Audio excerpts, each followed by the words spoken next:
Can't see me, can you? They don't call it the shocker because you were expecting it. Hey guys, we're live! So Beastly Gamer couldn't make it this week. Apparently, he's actually been kidnapped by Major Nelson. So we'll be doing the show without him this week. 9 to 5 Gamers, how you doing this week? Good. I've been playing. I beat Metal Gear, and I'm working on beating Infamous right now. Yeah. I'm not posting like a walkthrough of Infamous. I'll just use like clips and stuff for certain videos during the week. Yeah. Cool. Nice. It's just. Sorry, guys. It's all good. No, you're good. You're good. I was about to say, it went quiet quick. Awkward silence. Yeah, my bad. Yeah, hey, all right, 9 to 5 Gamers. I was getting feedback in my earphones. I had to fix it. So 9 to 5 Gamers, you've been doing Infamous Second Son. You've been doing the new Metal Gear Solid. Yeah, and then I'm also gonna play obviously my Donkey Kong because I still gotta beat that. So.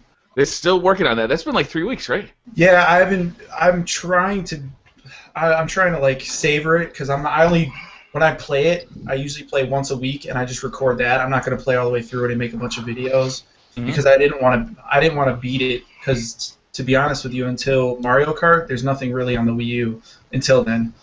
I think that's going to be true with all the systems for a while here. Yeah, we're gonna have like a dry spell, which is cool.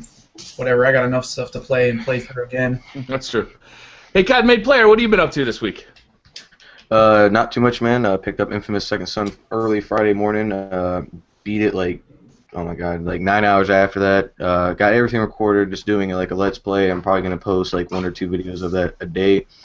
And then, just try to stretch it out. And actually, I haven't touched COD in like 3 weeks. It sucks. I'm right there with you, and it's not that I don't want to play. It's just that there's been so much to play. Yeah, there's so much other stuff that's interesting. It's just, But yeah, that's just what's been going on this week, and I'm trying to fix OBS so I can start doing the Omegle trolling, but I'm having a little bit of problems with the software. So. Yeah, I've heard, well, that's the thing with free software, right? There's nobody to call when it goes wrong. Yeah, figure it out on your own. Yeah. Unreal Gamer, how are you doing this week? Well, I'm okay, but I found out I got a virus on my computer, so I started corrupting files. So there goes all my gaming footage for now. But I got it fixed. Now I'm gonna start to do Titanfall, Black Ops 2, which I've been playing a lot of lately. I don't know why. So I really like the snipers in that one. Sanctum 2, I played, and I've been playing a lot of Castlevania. I did like an hour. Castlevania, and then I watched the footage and it was all corrupt. I was like, oh my god. That's the worst. So, yeah. Not too nerdy. I know what you've been up to, and I can't wait to hear about it. So you've been at GDC all week. Yes, I've been at GDC, stuff like that. I also, played different games as well, Metal Gear Solid, Infamous, but it's really GDC that took on most of my week last week. Yeah. And it's very exciting hearing different news from that and stuff like that. So. Then you came home and finished. Yeah. The Infamous Second Son. I came home right after GDC. Like, the first thing I did, because, like, I was actually playing Metal Gear Solid at GDC, like, at our booth. We were all taking turns playing it, so we were playing it at the booth. Then I come back after, as soon as I land, I come back home. Next thing I know, I'm playing a 7-hour stream of Infamous Second Son. So. I can think of worse ways to spend my time. It wasn't the smartest thing because I'm dying right now, literally. Like. So we got a newcomer to the channel, to the show, Gaming 101, right? Did I said that right? Yeah, you're good. All right, awesome. All right, what's up, guys? My past week, pretty much, I've been playing actually a lot of GTA. I've been working on some trolling videos, and pretty much I've been up for the last couple days till like 4 o'clock in the morning, so I'm paying for it now. Yeah. So I think the biggest news of the week was Project Morpheus. What do you? Now you got to use it, not too nerdy. You actually got to put it on your face and let your eyeballs feel the magic. Yes, Did they make you take the red pill or the blue pill? I definitely took the blue pill. And, just to let you know, like, going into it, I was like, all right. Keep in mind, I already use Oculus Rift. I use both development kits. I used the original one, then I used the second one. The original one got me dizzy. The original one did not work. The second one for Oculus Rift, the motion tracking was better. They had a what's it called inside of it? They had a motion inside of it to track the motion of it, right? A gyroscope. That's what it had inside the headset. And they figured out the solution to make you less sick when you're moving around. And the resolution for that is 1080p. So I'm thinking, all right, well, the PlayStation 4 can't possibly be that high. I highly doubt it. It's probably going to be 720p. But when they, like a couple months ago, I could tell you guys this before, I already tried the original prototype for the PlayStation 4. So, I thought we were tight, man. How come you couldn't tell us? I couldn't say that. It's called non-disclosure act. But secrets will ruin a relationship. Yeah, we're tight, man. We're tight. But the only thing is, you need to bail me out, man, if I go to jail for saying something like that. But yeah, it's it was decent. I actually think the original prototype was decent, but it's 720p, and it was actually decent, and it didn't make me dizzy. That was their first prototype, and then now they have another prototype that they showed at GDC, and when I saw that, it was 1080p, and it was just like Oculus Rift, where each eye is 960 by 1080.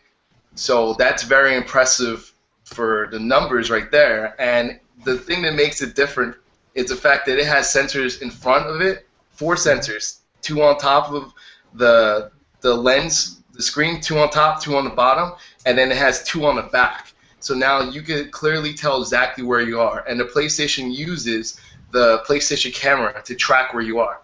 So that to me is a difference maker, because the one thing for Oculus Rift, if you can move your head, it follows you. You can move around. But when you move forward or backwards, or if you try to look up or down, sometimes the game gets confused of where you are. And that's the problem with the tracking of a normal gyroscope, and that's what they couldn't figure out for Oculus Rift. And it seems like the PlayStation or Sony already was one step ahead of them in using something that they already had, which is the PlayStation camera to track exactly where your positioning is. So they're using like the Move technology. Yes. They've got lights in the headset, and the camera itself is tracking those lights. Exactly. And that really gives them a step up, because they already had that technology developed. Plus, they're using the gyroscopes in the headset itself. So they got a one-up. That's great. And it also limits, like, it decreases the amount of motion sickness too, because it can track exactly where you are, so it knows where to send the image, and you won't think that you're up here, you're looking up here, but the screen shows something different, and it confuses your mind, and that's what makes you sick as well. Mm-hmm. So the fact that it actually tracks you precisely is great. But another thing that they have is the either a DualShock 4 or PlayStation Move. Now, before, everyone thought it was a joke. What's the point of a light bar on the DualShock 4? Well, now it can track where your hands are too. So the movement of your hands are going to be tracked as well, not only your head. And that's something the Oculus Rift can't do by itself. They have third parties trying to make something to track where your hands go, but the PlayStation already has that technology. They have all the stuff together. That's why they did all that. See, the thing, it's funny because it seems like they were planning it, but I don't think so. I think they just put it together, but they had the technology there. So they already have this technology there, but they just put it together to use for it. The only thing that both of them are still missing is the feet. Like, you still can't track your feet movement. And, of course, third parties might want to create something, but the problem is third parties could create stuff for the Oculus Rift, but third parties, Sony's not going to let third parties more than likely create stuff for the PlayStation 4. So that's what you have to keep in mind. Yeah, so. I saw a pretty cool video. Are you guys familiar with Twit, like with Leo Laporte and those guys? Mm. He has a show called Before You Buy, and they actually had this thing where it was a bunch of sensors that you put all over your body, and it basically does motion tracking for your entire body. And they combine that with the Oculus Rift, so that you can literally be walking and jumping and laying down. And they had a full demo. I think it's a Kickstarter right now, but it seemed like it was pretty far along in development, because they had a working demo that they brought to the Twit network, and they were able to show off, and it looked cool.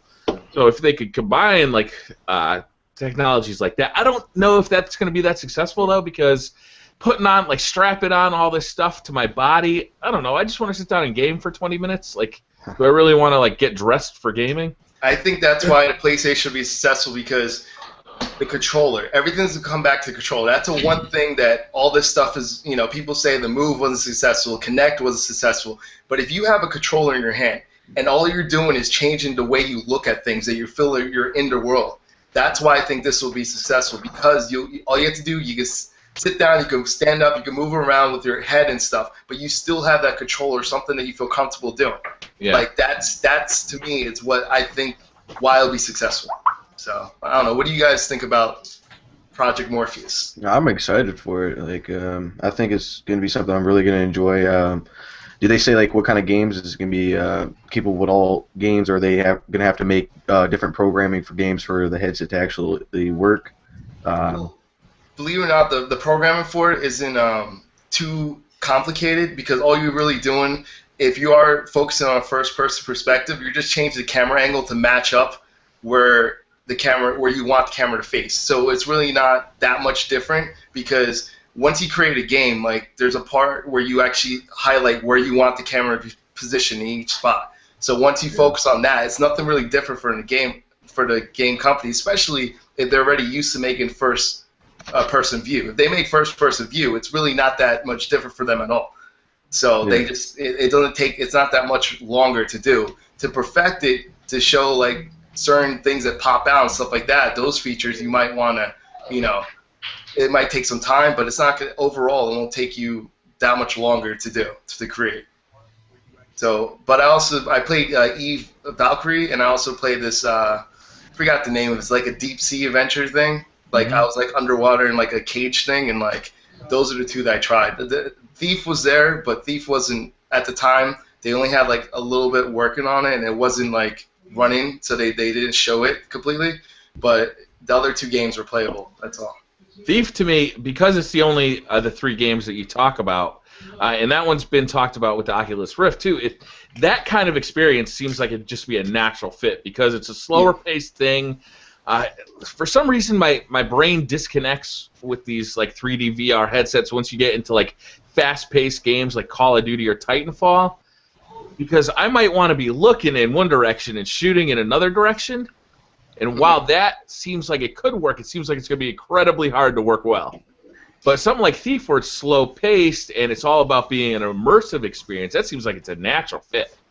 Yeah, I think also like Eve Valkyrie, like that's like a space shooter and space stuff like that. To be in like a cockpit and like moving around, touching buttons and stuff, that seems pretty cool. Amazing too. Yeah, absolutely. And like that's always been one of the problems with like space shooters, is that you've got this view like this, right? Yeah. But what you really want to be seeing is like all the stuff around you. Like, where is that guy? Is he right behind me? And to be able to just like look back, that's awesome. Yeah. So all that stuff's pretty cool. They were talking about that's why Drive Club is delayed, because they're trying to use that, right? That's what the rumor has. They didn't, I actually heard about that rumor, and I actually asked them, and the first thing they said is, we can't discuss that. There's a lot of things that they said they couldn't discuss. The price, can't discuss that. When it's coming out, can't discuss that, but it's not coming out in 2014 for sure. So that's one thing. Also, this is just a prototype still. Just remember that. So with prototypes, you never know. They could scale it back down. They could scale it higher, or they could keep it the same. So you never know with a prototype, because they could have it 1080p, but then they decide last minute not to, because you have to keep in mind a lot of them were running on PCs, a Windows 7 PC that were optimized to be exactly like the PlayStation 4. It was built like PlayStation 4, but it's still a Windows 7 PC. So you guys have to remember that. That's one thing right there. So it wasn't running fully on a PlayStation 4. I saw one that I thought was running on PlayStation 4. I'm not too sure if it really was running on it, but besides that, I know the rest were running on Windows 7 PC. So just remember that. And the displays, it's two separate displays right in front of your eyeballs, right? Yeah, it's two separate images in the eyeball, and at least that's what the guys explained to me. Also, the connection works. It goes from the PlayStation 4 to an AV box. This AV box connects to your headset, and another one connects to the TV. So you can have dual screens from what you're seeing, plus it'll display on the TV as well. They're also going to try to normal. Yeah, because they're trying to have it a social way. So, like, someone else can play with you still. And I can still record my gameplay, even though I got the VR headset on. Yeah. That's exactly what I was thinking as soon as they said that, actually. So 9 to 5, I saw that you had a video about the VR headset, but you weren't too enthusiastic about it. What'd you think? I feel that Sony has let us down with every damn peripheral they've ever came out with. And on top of the Vita, like I had the Vita, the thing is sick. It is a sick build. It's an awesome product, but at the same time, they haven't backed it at all. They have like what 5 games that are worth playing on the damn thing. Like really? Come on, man. Like and the move remote, that shit was a flop. I bought that with the peripheral, with the gun, with Killzone and Soulcom and everything else. Used it like once. Seriously, I hated that thing. I don't think it's just Sony too. I think whenever you start to segment a console's audience by including peripherals, like you really start running into headaches. I mean, going back to like the Menacer with the Sega Genesis, or the 32X, I think is a good example, or any of these. Anytime you start segmenting your audiences, developers, I don't think know. Well, should I develop for this thing? Are enough people going to be buying the stuff? Exactly it. That could be a problem for the headset for Project Morpheus. Are enough people going to buy it? What's the price going to be? Is it going to make people motion sick? Although Not Too Nerdy seems to be, he's got my confidence up about that. Dude, I'm telling you right now, I'm horrible with like motion sickness sometimes. So like if I don't get motion sickness from this stuff at all, I wasn't feeling it with the Project Morpheus. That's saying something, because I'm the type of person like after like 2 hours in the car, like passenger seat, I'm getting like motion sickness already. So like that's just a car. You know what I mean? So that's why I think that it's pretty much stabilized, and I'm comparing it to the original version of Oculus Rift, where that one got me sick. So that's you really think that people can wear it for about 3 hours straight? Don't you feel like a little bit like it's kind of sick? It's all about the light density, like how the light's displayed. Because if you make it so realistic where your mind can't tell the difference between real life and outside real life, then your eyes aren't going to be hurting. That's like, what I want. You know what I mean? That's that's the important thing, And actually, Oculus Rift has something where it flickers. They have a flicker ratio that like it actually flickers and it releases a flicker, so like it won't keep the image there too long. And I think that's the next step that Sony's going to try to take as well, because they're going to need to do the same thing. Because sometimes if it goes way too fast, you might see a slow blur with the Sony I saw compared to the Oculus Rift. So that's something. I mean, that's why it's still prototype, because it's a slight blur if something's really going quickly. That's it. So yeah. So how much would you guys pay for this?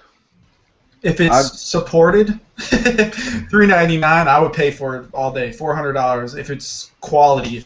I'd rather have it be $400 and worth my money than $180 and be a piece of junk that I'm never going to use. Yeah. How are you, Gaming 101? What do you think? I'd pay probably around $300, $350 for it. Yeah. Like I think 9-2 Gamer said I'd rather prefer something quality over something that's a piece of junk. Absolutely. I don't want to waste my money on something that's just going to be terrible. No, agreed. Codmade, what do you think?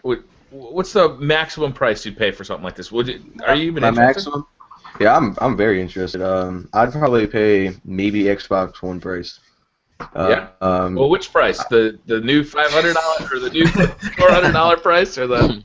Well, the old one, the $500 price. That's how much I'd pay for it. Does that come with a free game? Does that come with a free game too, or is it? I think to sell this, they'd have to include a free game, right? It's a game that just blows you away. Yeah, what about like a demo game? That'd be pretty cool. Like you go to buy the headset and they give you like a little demo to try it out, That'd be pretty awesome. Or like just like with the too. Move, the PlayStation Move, they gave you that little game kind of like what it came with the Wii Sports, but they gave you something else kind of like that. It's a little demo game, something fun, maybe something that'll catch an audience, kind of like when we had the Wii Sports and the PlayStation Move with the archery and the stupid frisbee. I don't know. I would pay $500 personally, as long as it's good. I would really prefer 1080p screens, like BriarRabbit said not too long ago. And if it feels nice and sturdy, if it's comfortable on the head, if I don't get motion sickness, I think it'd be worth $500. Oh, that's another thing I wanted to ask you about Not Too Nerdy. Is they said, I've read in other articles that it's kind of like this like Halo headband, and the whole thing kind of hangs off of that, and you can adjust it like forward and backward on your face. Did you find it comfortable? I actually found it comfortable. Like, what happens, it adjusts from the front, so you don't have to worry, like, someone like me that has a big nose, you know, it fits nice and comfortable right there, and then, like... I think your nose is very attractive. Thank you, sir. I appreciate that. But it also tightens from the back and the front, so, like, that's something that's different from the Oculus Rift. I feel like the Oculus Rift is too much weight towards the front of your face. Like, this puts a weight directly on top of your head, which, you know... the body could handle that on the top of the head more than the front of the face. Well, I think I have after a question. while, yeah. Not trying to interrupt you, but do you think, like, if someone, you know, that's like a massive gamer plays for hours on end, you think over time the weight of the headset will play a factor on, like, your neck or your head and maybe give you a headache? You know, if you play maybe 4 or 5 hours straight, you know, just the weight of it might, you know, kind of start to, you know, bear down on you. Oh, absolutely. But I think that's why I think it's important the way Sony does it, because, like, it's tightened from the back and the front, so all the weight's mostly on the top, and you don't feel the weight on the front. But I think the Oculus Rift, after a while, since the weight is in the front, that you play for hours on end, you're going to start leaning forward and stuff like that. So either way, you're going to get tired either way, because if you're looking left and right throughout the whole couple hours, you're not going to be able to play a 7-hour stream like this guy sitting down. Yeah. If you try to do that with that, you're going to be tired. Your neck's going to be tired. Everything's going to be sore. So just to let you know about that. You're going to have to get like a bungee to the back of your chair. Just hold your head to a wall or something, you know. Well, can you use it on PC? Because that would pretty much be my breaking point. If I can use it on PC, I'd pay $400. But if it's only for PlayStation 3, I'd get it for $300. And that I did ask that question, actually. Could we use it on PC? They said for right now, no. So what that means is they're going to sell it for PS4 as much as they can, and maybe one day they'll branch out to do for PC as well, because obviously it's already made for PC right now, because that's why it's running on a Windows 7 PC, so it's already made for PC. Even though they're gonna later on say, well, we're not ready to do PC. No, you put it on PC first. That's why it's running on Windows 7. But you know, if there's a USB port on that thing, somebody's gonna get it running on you. Yeah. I have a quick question for you guys, kind of off the VR headset, but you know, back in Xbox 360, Xbox always got everything first, but I've actually heard something from the guy that released information about, I guess, Modern Warfare 4 coming out. He said that they're going to start being more biased to the PlayStation 4, where everything's going to be formatted to the PlayStation 4 and then be ported down to the Xbox One. Was that, what company? Was that Infinity Ward? Sledgehammer, I think, Sledgehammer? right? Yeah, Sledgehammer, yeah. Sledgehammer is taking over, yeah. That's what I heard. I guess this guy, you know, had a lot of insight, and most of the rumors he said has become true. So I guess, you know, they're going to start using PS4 as a more exclusive console other than the Xbox One. So whenever anybody's asked me which console should I buy, I've always said, are you primarily like a shooter person? Do you want to play COD and Titanfall? Buy an Xbox One. Do you want to play, you know, Second Son or Destiny or, you know, any of Sony's exclusives? Then buy a PS4. But Titanfall 2 coming to the PlayStation 4, right?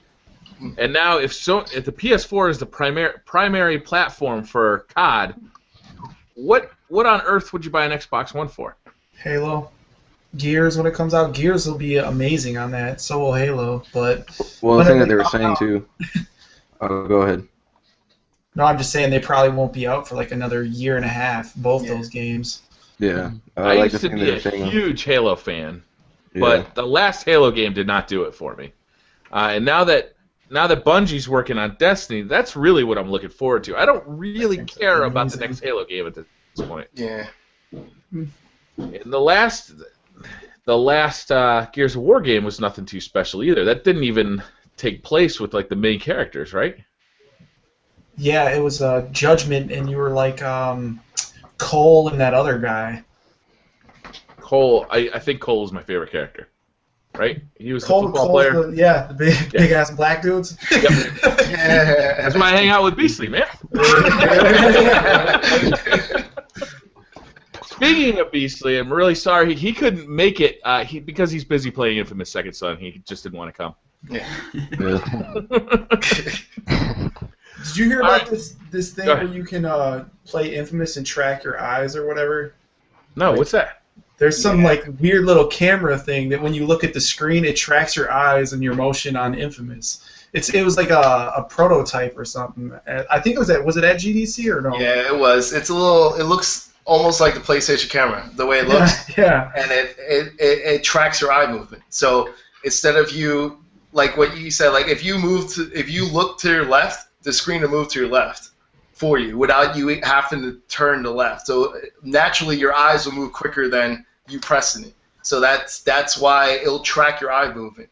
But I was saying, like, with a bunch of other people who work, I think that's their way of testing it for the VR. I think they're going to try to use that motion for the VR, that they're going to track your eye movements to see where you're moving, so they can pinpoint. My problem with that is what happens when I look at my map. You know what I'm saying? Like, because I'm constantly looking at my map. Like, what is it going to? Yeah, I don't know how they're going to use it, but I think that's why they're testing it. These are all prototypes. A lot of stuff like this comes out during GDC and like other times like that, just for them to show off the technology where it's at right now, and maybe they might use it, but that one's a long shot because that one is like, I don't know, some people can't, it won't work for some people. Like, for me, like, I don't know, sometimes I'll look to my left for no reason, and am I going to look to the left in the camera, you know what I mean? Like I don't think I can do that. You're playing a walkthrough and looking like you're having a seizure at the same time. Like, what the hell? Yeah, but Conway player, to answer your question before though, there's actually something else at GDC that happened was DirectX 12. So that supposedly is supposed to be the difference maker. Microsoft was hyping up, but once we saw the technology, like, it really doesn't look like it's gonna do that much different for games. But either way, first of all, the games have to include that API, so you're not going to see that for another year or so, maybe a year and a half, till you actually see it. But once that comes out, it will improve the graphics in the game slightly, because it'll be easier for developers to make the game on the Xbox. But is it really going to improve it that much? I think that ESRAM is still going to screw them over in the end. So I still don't think they could get full 1080p at 60 frames per second for really graphically intense games. Okay. But we'll see. I mean, that might be a difference maker. So if, say, for example, that they can get 1080p because of the DirectX 12, then I think that rumor that you're hearing might not be completely true later, because they'll be like, oh, well, they can do the same thing as the PlayStation 4 now. You get it? But if it doesn't work as planned, because that's what Microsoft's saying right now, but if it doesn't work as planned, then, I think you're right that it's going to be more PlayStation 4 first, and then, but actually it's going to be PC first, PlayStation 4, and then they're going to keep scaling it down slightly. So. Well, the other thing that he was talking about, he's like, because basically, like, with Call of Duty, Xbox always gets the DLC first, and he said it might change in a way to where we get it exactly at the same time, or it could be where PlayStation gets it a month early, and then, it gets ported out to the Xbox. It's just a rumor. The guy is usually always right, but, there's always a time you can't be. It all depends on what these companies want to do and what they can change, and it doesn't matter to me. I mean, for being a commentator, like me and Marco actually talked about this before. When I'm a Sony user and stuff comes out a month early for Xbox, that's why it's hard for me anybody to watch my videos or try to find me, because they're already seeing this on the Xbox guys. So it kind of screws us over when you're a Sony guys. So yeah. I find that as soon as the Onslaught DLC came out, I didn't touch my PlayStation 4 in Call of Duty for like a month, because if I'm gonna post Call of Duty content, I want to post the newest content. Yeah. And I prefer to play the game on my PlayStation 4, but But I mean, like, Activision always does that though. They always go to the best console. That's what they try to get the most money. So I wouldn't doubt that they will send it to the PlayStation 4 first, because they have more people. They have more consoles out. So I wouldn't doubt that at all. So that rumor seems like that could definitely be true. That's what he was talking about, because the PlayStation 4 is doing so much better and it's graphically better. That's why they were thinking about doing it. And I mean, it doesn't matter. It just, it hurts, a PS4 commentator when, we get stuff, a month late. That's basically the only problem. Yeah, if they could equal it out to where we can get stuff at the same time, that'd be awesome. That's the way it should be. I think it should just be the same time. Why is it separate anyway? If you should just pay for it or do something like you're paying for it already, right? If you paid for it ahead of time, you get it at the same time everyone else does. That's you get it at a certain time. That's it. That's the way it should be. Doesn't matter what console you have it, you get it. Like, Well, it all comes down to the money, really. Microsoft offers them more, they're going to go for Microsoft. Plus, they'll make the $60 per person. And then when it comes to PlayStation, they'll be more than willing to pay $60 too. So really, they're just making more money. Just from. I'd like to throw my hat in that ring. If Microsoft would like to pay me for exclusivity, I'd be willing to do that. Yeah, but see, that's where they screw themselves over too. That's why Titanfall was an exclusive for Xbox One, because they seen that the Xbox 360 sales were up so high, so they're like, oh, we're gonna make a lot of money off of this game. Well, actually, they're not making as much as they thought they were going to. So if they would have made it a multi-platform, they would be banking right now. Yeah. Agreed. I think they made a huge mistake. Who knows how much money EA got paid for that deal, but it had to be a ton. Well, I have a question about that. All right, I played Titanfall the night it came out, and like me and a bunch of my friends were playing. Right, I was playing it for a while. I got up to like level 26 or whatever the first night. Like we just played like straight through. We were playing for a while, and then something happened where I guess the server went down during like for a certain period of time, and we couldn't go in. But my one friend got in, and he invited all of us in, so that's the way we got around the matchmaking. And once we got in there, we were playing for a bunch of hours straight. Turns out that they said that anyone who's playing during that time, they lose all the levels. So I went from a level 26 to I woke up the next morning, I'm back to level 2.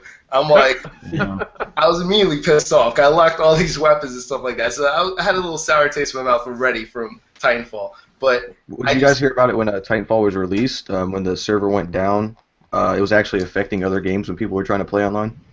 Yeah, that's what I meant. Like that's what happened. And like to me, like it affected a lot of people's gameplay, and no one Netflix wasn't working.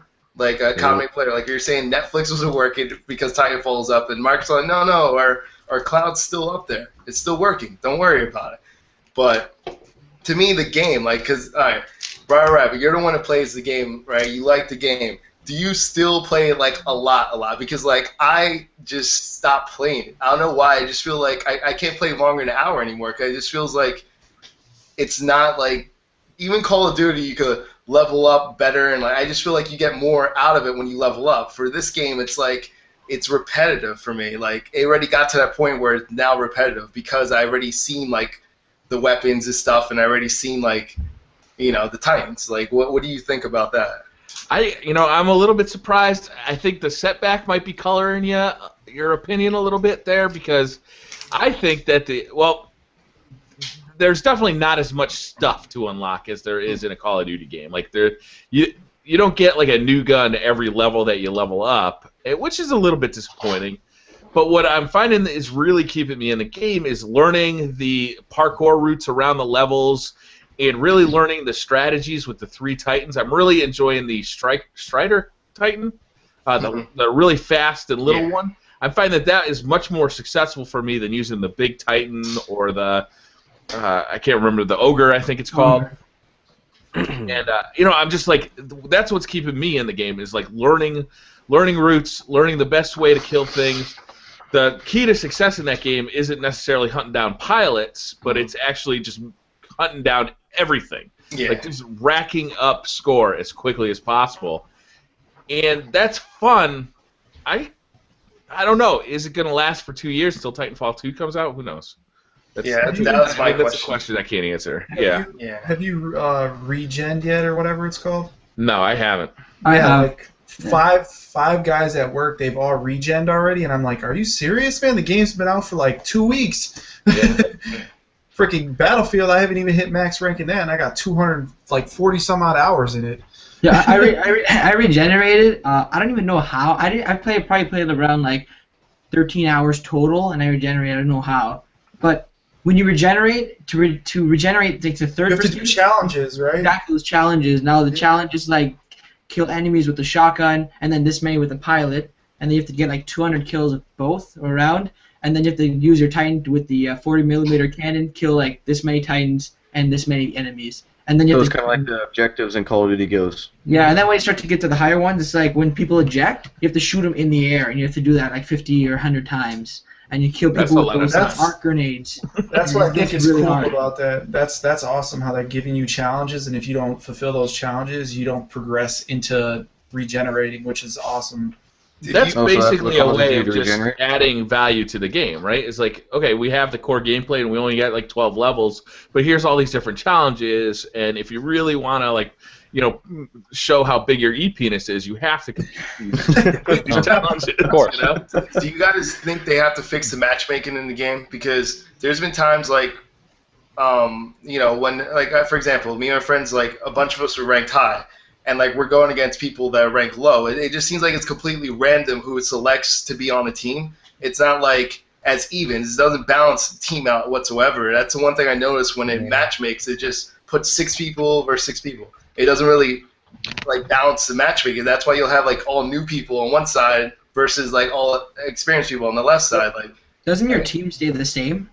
Because I think my team stayed the same every time you play. If you keep playing match after match, team stay the same. That's another thing. It locks it in. So, like, if you're not even That sucks. in a party, like, you just stay the same people no matter what. That's what I meant. Yeah. Like, the matchmaking is just, it's weird because you would think that they knew how to do that because, like, they're the Respawn's the ones that pretty much started this whole thing. That's why I was just shocked about that because it's random. So if you're in a room and you're getting whooped, you're just gonna stay getting whooped. Yeah, that's what happened to me. I played the single-player campaign on the malicious side, and I didn't realize like that I could just back out and go back in and start my campaign from that point. So I stayed with the same group of people. The other team had like 2 like level 50 guys or something like that, and they were just consistently map after map kicking our asses. Nobody on my team had a microphone, so there was like no Oh god. at all. Yeah, no one uses mic in that game. Nobody It was uses just mic. 6 dudes getting their asses kicked. The thing that I didn't like about the campaign was because you have to switch sides between the IMC and the militia, is it? Yeah. I don't know. You have to beat the whole campaign, but if you lose one map, you can't switch teams. But they won't tell you which map you lost, so you have to keep playing the campaign or keep like a chart beside you, say which maps you won, which maps you lost, or else you can't get the ogre or the strider. Yep. It was stupid like that. I think that the game is not quite finished yet. Yeah, I think that's what it came down to for me. Like, it just feels like it's not a finished product yet. But then again, like, a lot of games, like, they came out. I mean, it's not even an Xbox One exclusive. I'm just saying, like, the games that came out for Xbox One, like Killer Instinct, like, these games shouldn't be coming out yet because they're not completely done yet. They're gonna add more content to it later. I feel like. Yeah. Same thing for Titanfall. Like, I don't know. Titanfall, At least it's not broken. Graphics, like Yeah, it's upgrading true. the graphics and changing that kind of thing, and you don't normally see that after a game's been released. Like, Yeah. we're gonna overhaul the graphics while this game is out in the populace. Like, okay, that's cool, I guess. I did that with Assassin's Creed on the PS4 too. Did they? Yeah. They upgraded the graphics once it had landed? Yep. That's what the patch did. Like when you first bought it, when you put it in, there's a patch, and that's what it does. like a It day one fixes patch? The graphics. Yep. That's what made it looks sick. 1080p, right? I have a question for 9 to 5. You still having problems with Battlefield? Because I just played it last night and it's still broken. Supposedly, It's really so supposedly the new DLC comes out on Tuesday, and the patch comes Yeah. out on Tuesday to fix everything. Oh, It all okay. depends. Like, Alright. I think I just There's leave the that. match. I'll leave the room and not go back to that room. What I are don't we know if on? it is Patch 10.8? What's it at right now, Comic Player? I don't know, man. This is I ridiculous. think this, I mean, only, this I think game's this been is out for actually so the long. fourth patch. You want to talk about a game that should have been Call of released. Duty is lucky that this game runs like poop, man. Because it would. They are. That game would have destroyed Call of Duty. I mean, Agreed. like honestly, I think that the I apologize if you can't see my face, but I don't know why my webcam isn't working. But honestly, with Titanfall, even though I haven't played it very much, I feel that just because it's a new game, like even just watching videos of it on other people's channels, you don't get that like that spice, that sort of like that thrive when you're, or like that motivation to watch even more gameplays about it. It's just knowing that it's so repetitive and so like. Everything's not been like worked in with it with like of course DLCs and updates and all this good stuff. It's not the same as Call of Duty, and Call of Duty's been around for obviously a lot longer. It's, obviously know what to produce at certain times. I just feel like once they start putting DLCs into it and making it a bigger and better game, and like to have it on sort of a parallel to Call of Duty, it will obviously get better and better. But with time, it'll obviously update itself, I guess you could say. Speaking of Call of Duty, you guys, anybody here play zombies? Black Ops 2? Call of Duty. I used your next gen.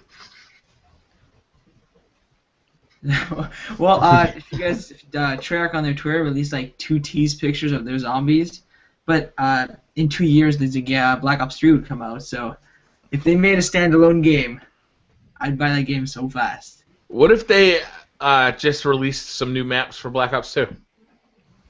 No? No? I don't know if it would be the same. I heard a rumor that there's gonna be a DLC 5 released. Man, if they just That's what I've released been a new hearing map for too. Black Ops 2, I'd be pissed. I think I'd buy it though. Because I guess what happened was I'd in, be like, mad their, because I don't even have my programming, PS3 anymore. they found like an extra slot open for DLC 5. I Really? think a lot of people would go Yeah. back to Black Ops 2. PS3. Well, they're not going to do that because they're doing their 3-year thing through Activision. It's going to go Sledgehammer Games. It's going to go, I think it was Treyarch, then Infinity Ward, or it was Infinity Yep. Ward, Yeah, then Treyarch. No, That's what they're starting to do. They want to be on a 3-year period each year, so they get a new game. And I don't think Treyarch's going to change too much because Black Ops 2, sold a lot of copies, and it was an awesome game. I loved it, and honestly, I think that's the road they're going to go down. I think they're going to keep trying to stretch out the zombies, and as long as they can try to keep it like the same. Well, in the zombies, this kind of the same storyline. I don't know how they would do it with the Mason storyline if they're going to even go farther in the future, but for the zombies period, I think that was their best hit on the game. I think that's why they sold so many copies because so many people were actually into the zombies format. Yeah, everybody liked zombies so much that when Extinction came out, everybody's like, I wanted something like zombies. This is not like what I wanted. And that's why it flopped. I think that's exactly why it flopped. I mean, I was Extinction's expecting to go alright. in there, you got Coca-Colas and stuff like that, but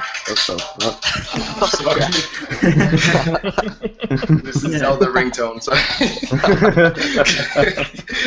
continue. Coca-Colas for Extinction. I was like, I think you just ruined it. I don't even know what I was thinking about anymore.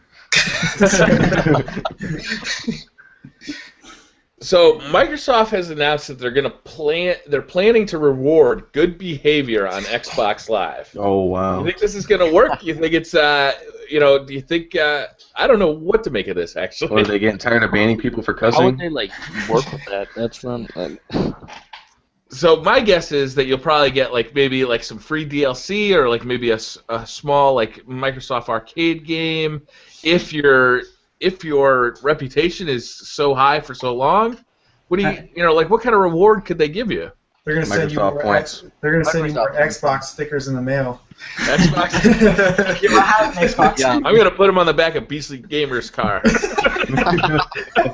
I have a feeling you're gonna unlock an achievement. Okay, everything you unlock an achievement for everything. I turned on my TV today. Achievement. Bling! Yeah, achievements You're not like, an oh, asshole. you didn't cuss today. Yeah. Like, who rates profiles? Does anybody here rate a profile? I think No, I I haven't haven't rated done a profile that. since like 2007. Yeah. So like, But I good will reputation. complain. I will complain if I run into somebody who's a real asshole. Oh yeah. I Absolutely. think Microsoft's just getting bored. They're just trying to find new shit to do. I think Microsoft's on the ropes and they know it. I don't know, man. Did you guys hear about the price drop for the Xbox One bundle, for a Titanfall bundle at Walmart? $449. And Best Buy too. Yeah, but the problem is that's not a good thing because that's a retailer doing it. That means a retailer's trying to get out Trying of to their get rid of stores. them. Yep. They're trying to That's get them not good going. when you hear a retailer doing it on their own. If you hear the company do it, that's okay. But when a retailer's doing it, that means that they don't want it in stock in their store anymore. That means that they have too many that they can't get rid of. So that's the thing that they're not announcing. But that's what you should be understanding, that when a retailer says, I'm going to drop the price and not the company, that's because they're trying to get it out. Because the retailer owes that money to Microsoft to hold it in the store. So that means that Walmart and Best Buy are taking a loss on every one of these things they sell now? Yeah, pretty much. I mean, Yeah, but for here, $449 is a PlayStation 4, or $449 for an Xbox with Titanfall. I guess Beastly Gamer's not the only one that hates Xbox anymore. The freaking retailers are starting to hate it. the thing is, though, that's a limited time, though. Because once they get rid of the stock that's in store, it's not going to be that price anymore. It's going to go whatever price Microsoft wants it to be.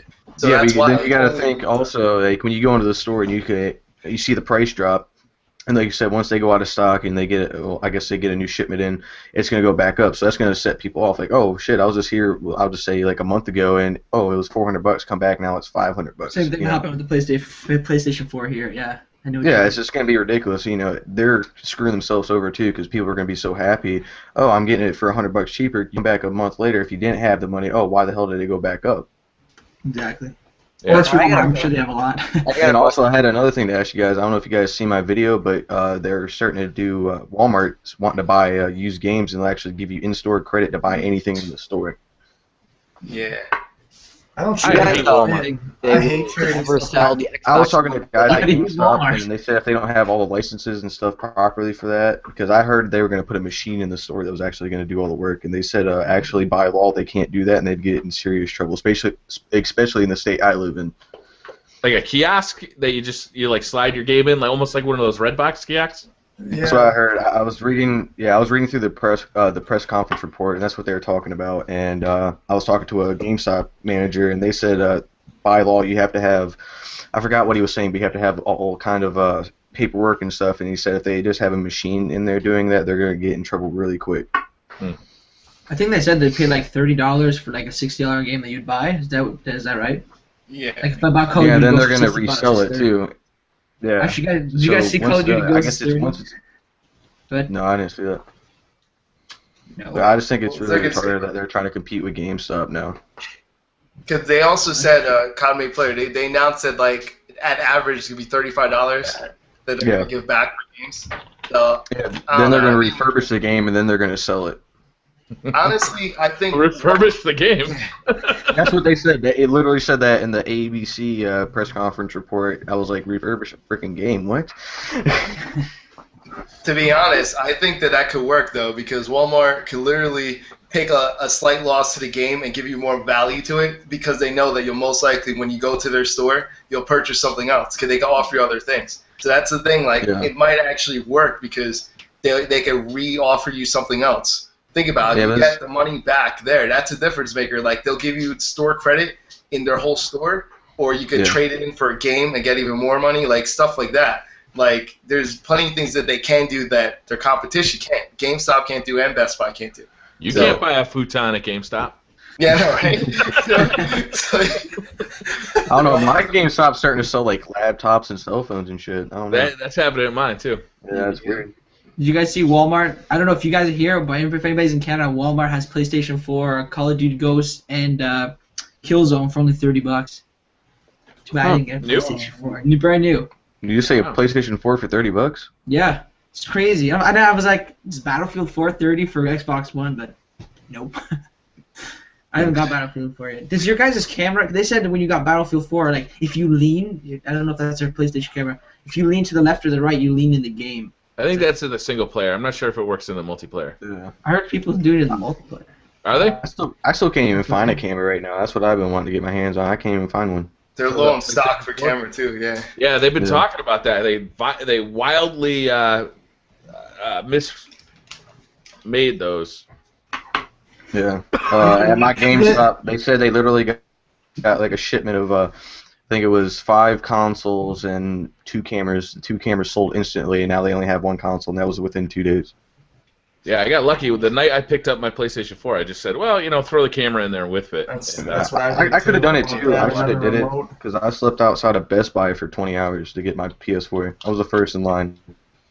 There was one guy there for the Xbox One That makes out me of sad. like 40 people.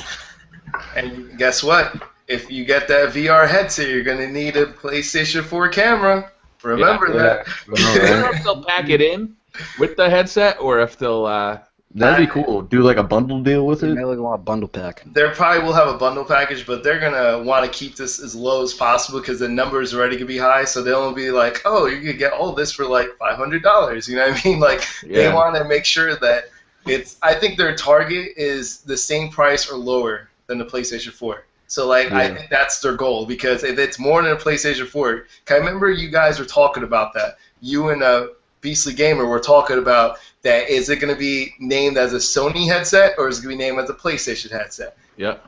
So it actually says the Sony PlayStation logo on it, but it's sold for PlayStation 4. That's what they're selling it for. That means that they have to stay more than likely under $400, $400 or lower. I want this thing to be awesome. Yeah. And I really kind of don't care how much it costs, as long as it is amazing. Because I'm basically going to be deciding between this and the Oculus. And the Oculus, if that thing costs $500, it also requires the purchase of a $2,000 PC. Do you realize? What's that? Go ahead. The one thing I forgot to tell you, since you said Oculus, is that do you know there's rumors how they're working together, right now, the PlayStation and Oculus, because they want to make sure that even though they're not going to be direct competitors, they want to make sure that they have it set up for game developers to make it easier for them to make games for both. That's awesome news. For them. So that's what they're working together to do. So that's why, like, I forgot to say at 9 to 5 Gamer, when you said that it might not be supported, they're trying to make it as supportive as possible. I'm glad. I want it to be. Do I necessarily think so? No, but I hope so. I really hope so. When have you ever heard that though? Like one company talking to another company, like, all right, we're gonna sell different things. We might be slightly competing against each other, but we have to work together in order for this to work. That is true. I've never heard that before. That's like Microsoft and Sony working together. I really do. Even what was it, the EVE Online game? What game is that called? The EVE Valkyrie. EVE Valkyrie. That had been previously said to be an Oculus exclusive, and everybody was surprised to see it on the PlayStation 4, and that might go to show that this symbiotic relationship between the two companies. And also, don't forget the indie games that the PlayStation 4 has. I think that might be the biggest thing for the VR headset, that all these indie developers can now make a game for it. So that might be a huge thing, because they're really good at making like games that are like unique like that. So I think, look at Outlast, stuff like that. You put a scary game in a VR headset. Oh, that's gonna be amazing. No, thank you, sir. Oh yeah. Or like like daylight in that headset. That'd be awesome. I'll take my underpants unstained, thank you. Dude, that'd be crazy. Hear like massive heart attacks and stuff. Oh my gosh, that's so bad. That would be a wild game to play like that.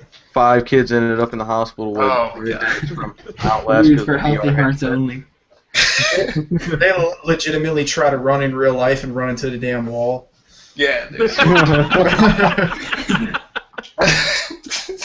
I'm thinking they can't see where the hell they're going. Your body, you break it because you smashed your face. Remember when the big news story was people throwing their Wiimotes at TVs and breaking Dude, I did that. Oh my god, I've done that. I broke a $300 TV because I was playing bowling. I forgot that I didn't have the little wristband on, and I freaking, trying to do it hard and went right through my TV. I was so freaking pissed. My TV cost more than the Wii. That's why I got rid of my Wii real quick. I can't be trusted with this. Yeah, I had it for like a week and I sold it. He's like, I'd like to trade in that remote, but you have to fetch it out of my TV first. Yeah. Just bring in your TV to GameStop. Can you get this out, please? All right. Was anybody on this call a gamer when Halo Combat Evolved was released? I'm I trying didn't to really remember. play too much Halo. I've only played like the first and second one that was on the original Xbox. Yeah, what year did that come out? That came out November 15th of 2001. Holy shit. I was 3 years old. 3 years old. That game. Did you guys know that Halo Combat Evolved, the release date, was closer to the launch date of the SNES than to the Xbox One? Damn. Isn't that weird? That's They were 10 years apart. Wow. Yeah, so that has been the leap in graphics and technology that happened in the 90s, basically. But I would say it's a much slower progression from 2001 to 2014. For now, yeah. I remember walking into stores and seeing like the N64, like the GameCube. When I first seen it, I was amazed. My mind was blown, and now I see it. It's like, all right, yeah, it looks better. Yeah, it's higher resolution. Insanely better though. Yeah, higher resolution, bigger worlds. The jump isn't as crazy now. Yeah. I mean, you really can't do anything though if you really think about it, because the last generation at least can't do anything. Because last generation is a leap to HD, right? Now we're in HD already. So what does the leap go from 720 to 1080? Yeah, then we gotta wait for 4K, and then what's the next one after that? Because your eyes can only see so much, right? So Yeah. what's the next Better one? eyes. Yeah, that's why the next leap they want you to be in the game with a VR headset. That's right. So They've been promising that shit since like the Genesis days. I Lawnmower literally remember. Man. Lawnmower Man. I literally remember reading like Electronic Gaming Monthly and seeing like a Sega VR headset that was compatible with the Genesis. yeah, It never came out, obviously. because motion sickness, man, like they could never figure that out. They can never figure out how do you not get people sick. I will get used to being sick. Yeah, because back then, like, you would look to you as soon as you turn your head, it will be delayed. You turn your head, and then the game will turn, and that's what causes the motion sickness. So now they're estimating where you're gonna move and when you move, so it moves with you. So You think they were just scared about like the Virtual Boy? You remember how the Virtual Boy came out with the thing? You guys remember that? Like when Frank has one, and now it's such a like flop. I played it. It was actually pretty cool to look at, but think about I it. actually People have are that. scared. No, you do?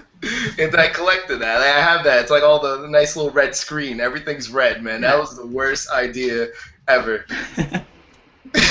Yeah, the people don't want to recreate that. Maybe everybody thought, oh, it's going to be like that, so we're not going to get it, kind of thing.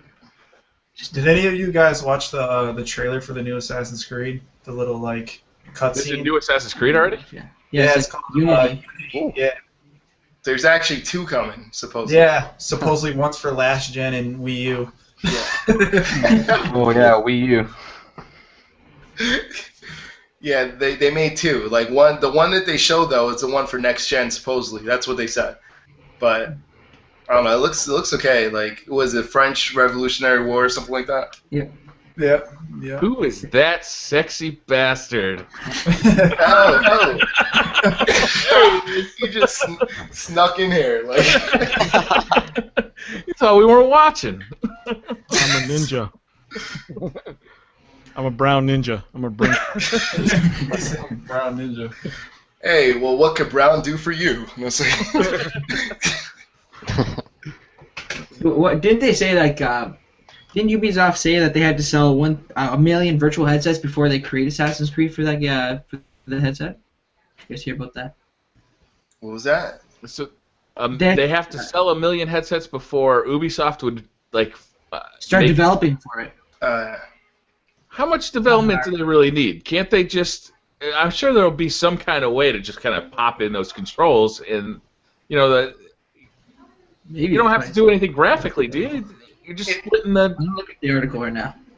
It's not really graphically you have to do, but there are certain things that you want to enhance using the feature. So you want to make things look more like scaling, so it looks like it's popping out even more. So that's something that you have to do. But also remember, Assassin's Creed also is third person. So like that's why they would have to change the mechanics and stuff like that. So that's I think that's what he means. But if you're already a first person like view, then it's really it's not as much work. But when you're third person, like you're gonna have to figure out a way. Do you want the camera be over shoulder, like directly over, or do you want to have a complete first person view? That's gonna be a vomitorium. Yeah. So Figcoinc, Inc., it's so nice to see you. What have you been up to lately, man? I know that you took the week off of YouTube, kind of taking care of some personal business. Are you feeling refreshed and ready to rumble? Yeah, pretty much. I had to take care of some stuff and try to figure out my video plan and try to streamline a couple things so that way I'm not making videos throughout the week. That I'm actually just making a bunch of videos at once for the week, and then everything comes up, I'll make something real quick. But basically, figuring out a way to make my time work better. But other than that, just relaxing, taking care of some business, and watching a whole lot of videos while I'm taking care of business at the same time. Nice. Nice, man. Good stuff. It's nice to see you again. Well, thank you. Thanks. And I always see your invite, but I'm always like, I'm doing this, I'm doing that, and I'm just like, finally I'm like, let me jump in because now I'm in the middle of just rendering videos. so while that's going on, I can't do anything else. So let me jump in and hopefully I don't crash my whole laptop. That's one thing you don't want to crash, man. That'll suck. Yeah. Luckily, my little laptop is actually decent for a laptop that's 3 years old. I'm doing the same thing. I got a laptop I bought in 2010, and it's chugging along. Yeah. I'm back, guys. I'm sorry. My fiance was bugging me about Tuesday or 1 year is up. Yeah, she was asking me what we're gonna do for our anniversary, so my bad, guys. What are you gonna do for your anniversary? I can't say I on don't air. know. Might break the bed, you know. I don't know, I'm thinking about taking her like to Sarasota Beach or something, Clearwater here in Florida. That's cool. That's nice. Yeah, have a little dinner out on the beach or something. Must be nice living in Florida, man. Oh my god. No, hell no. I freaking hate Florida, dude. It's too damn hot down here. The weather's always changing. It's either hot, cold, rainy. I don't know, dude. It's ridiculous. Everybody's like, oh, it's always sunny down there. Bullshit. So this week, Beastly Gamer couldn't be on the show because he's getting his Sony PlayStation 4 Letterman jacket fitted. But I wanted to show him Wow. this guy. This is my brand new Apple iPhone 3G, and I'm really happy about it. We didn't want it. But what I wanted to ask you guys was, what is the piece of technology that changed your life, had the greatest impact on your entire life? And I'm going to start with COD Made Player because it was so funny the last time we did this. Oh, God. Oh, So- come on now. I can give you 3 choices. Oh, yeah, give me 3 choices. Make them good. Make them good. All right, I will include high definition television. Mm-hmm. I will include the PlayStation, and I will include the let's say graphics cards for PCs. Oh, right. I You think don't I'll have to go with choose one of those. You can choose Well, anything. You can choose the the PlayStation was good, yeah, because at first I wasn't an Xbox 360 guy, and I had the original Xbox. I always kind of liked Xbox in a way because they had awesome games. I used to play Halo, and then for some reason, like Sony just caught my eye with all their products, and the PlayStation. I started with a PlayStation 2. I loved it. Always playing Grand Theft Auto, San Andreas, and then GTA 4 came out. I was always been like a GTA guy, and I liked it on the PS4 better for some reason. And I don't know. I like the PlayStations. I think they're really good hardware. They're good pieces of equipment. They've always lasted me. I've never broken one. I've always had problems with like Xbox 360's Red Ring of Death. I don't know. They really changed not my life, but my perspective on gaming and how I want to be a gamer. And I just fell in love with the Sony products. All right. How about you, 9to5 Gamer? What piece of technology has changed your life? Probably like an MP3 player, because Yeah, that's that's a big that's wild to me. Like to take all my CDs and all my music and anything that I've ever listened to and put on this device where it's all files and I can listen to them at all times and have like I remember when a SD card cost like $90-some bucks. Now you can get them for like $15 ordered, with shipping and handling free. And now I have like a phone with 30-some gigs on it. That shit's wild to me. Yeah, I have my entire music collection on my iPhone 3G. Yeah, I'm just gonna let you guys know I'm like a jackass again because I picked like the dumbest option. Oh my god, I'm such an idiot. Gaming 101, how about you? You're a little bit younger, so I'm interested to hear your opinion on this. What piece of technology has made the greatest impact on your life? What's changed it the most? You wait, am I up? Yeah. Oh, I was wondering. I'm like, I would have to say for me would be the HD TV. Yeah? Because before that, in my family room, we'd have one of those big, those big block TVs. Yeah, the It was a tube. big TV. The ones that are heavy as Yeah, hell. the really big ones. I still have it in my family room. I haven't moved it yet. No one has been able to move it, but I bought the Wii. And that Wii, I got those 3 AV cables, and I'm like, oh, this is great. The Wii was pretty fun. But then I bought my Xbox, got an HD TV. I'm like, man, this is awesome. I used like that 480p, and I thought it was okay. And now if I go back to that, it's just frustrating.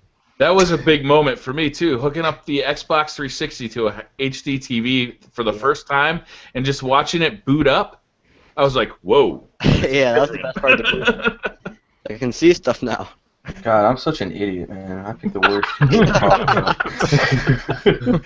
Figcoinc, what? Now you're more mature like I am. Yes. I like that word. I like that word, mature. Yeah.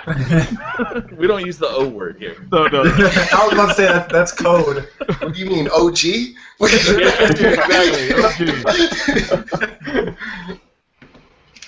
do you think? What's been the piece of technology that's made the greatest impact on your life, Fig? To be honest, it'd probably have to be the inception of high-speed internet, because you and I grew up in dial-up times, and when 23.3 or whatever it was like, that was fast, and 56K modems were like, oh my God, you have 56K, or someone has a specified line, and a specified line back in the day was like, oh, you got 100 megs? Yeah. Holy cow, you must be like flying through the internet. And then when I first got my chance to get high-speed internet, I was just like, oh wow, like this video, I don't have to download the video and then walk away for 2 hours to watch this one video. I don't have to, patches actually became something that was a thing. Because you might remember this, that, when a game came out and you needed a patch, even the website of the game maker didn't have a way to download it. You always had to find like these weird side sites, like what people consider like the side hacker sites now were literally the places you had to go to get a patch for the game.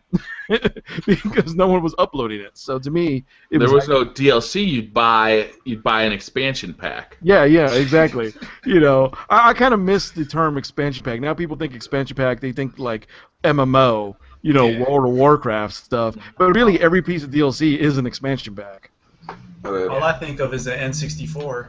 Oh yeah, that little expansion thing. Oh yeah, that was more RAM, right? Exactly. Perfect Dark was the game they sold that with, right? Yeah. Yeah, I think it was, yeah.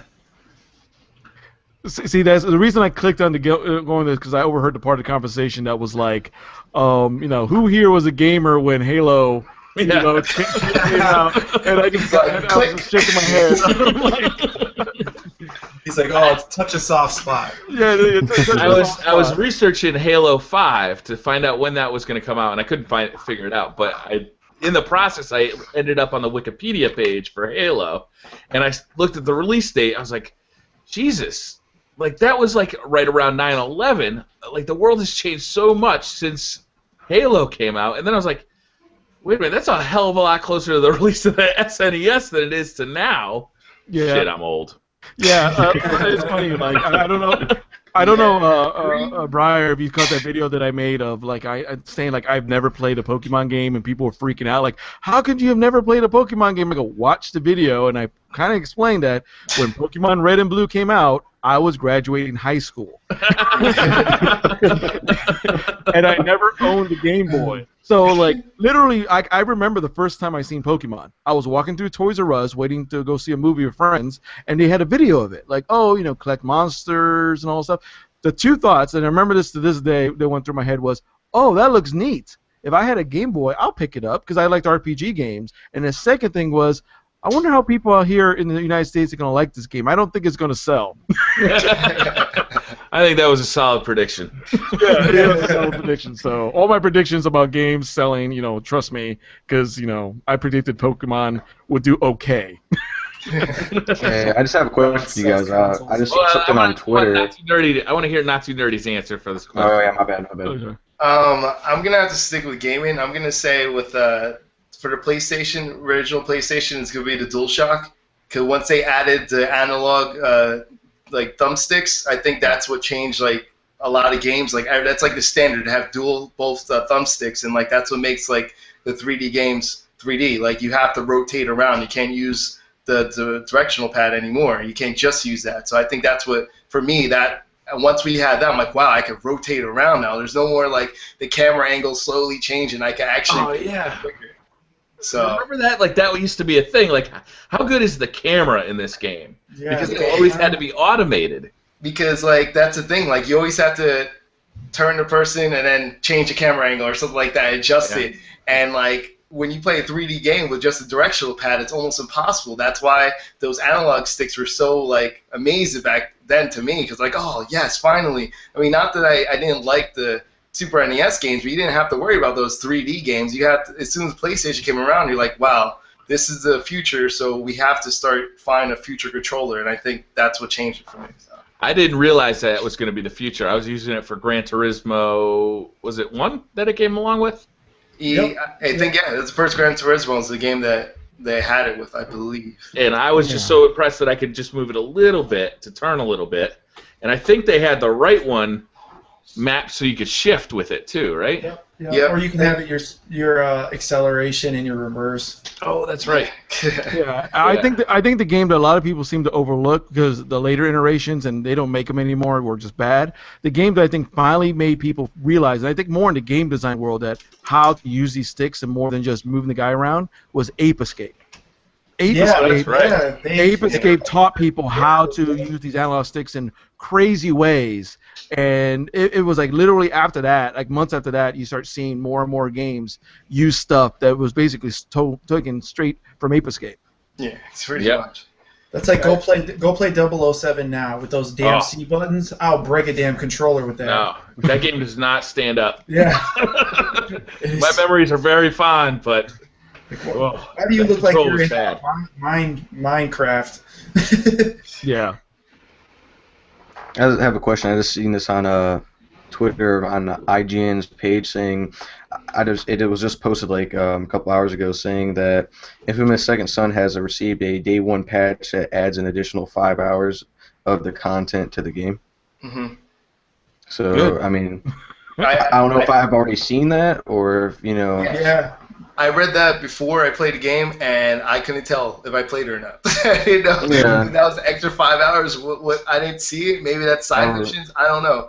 I have no idea what the extra 5 hours were. I guess in the side missions. That's a lot of extra hours for side missions.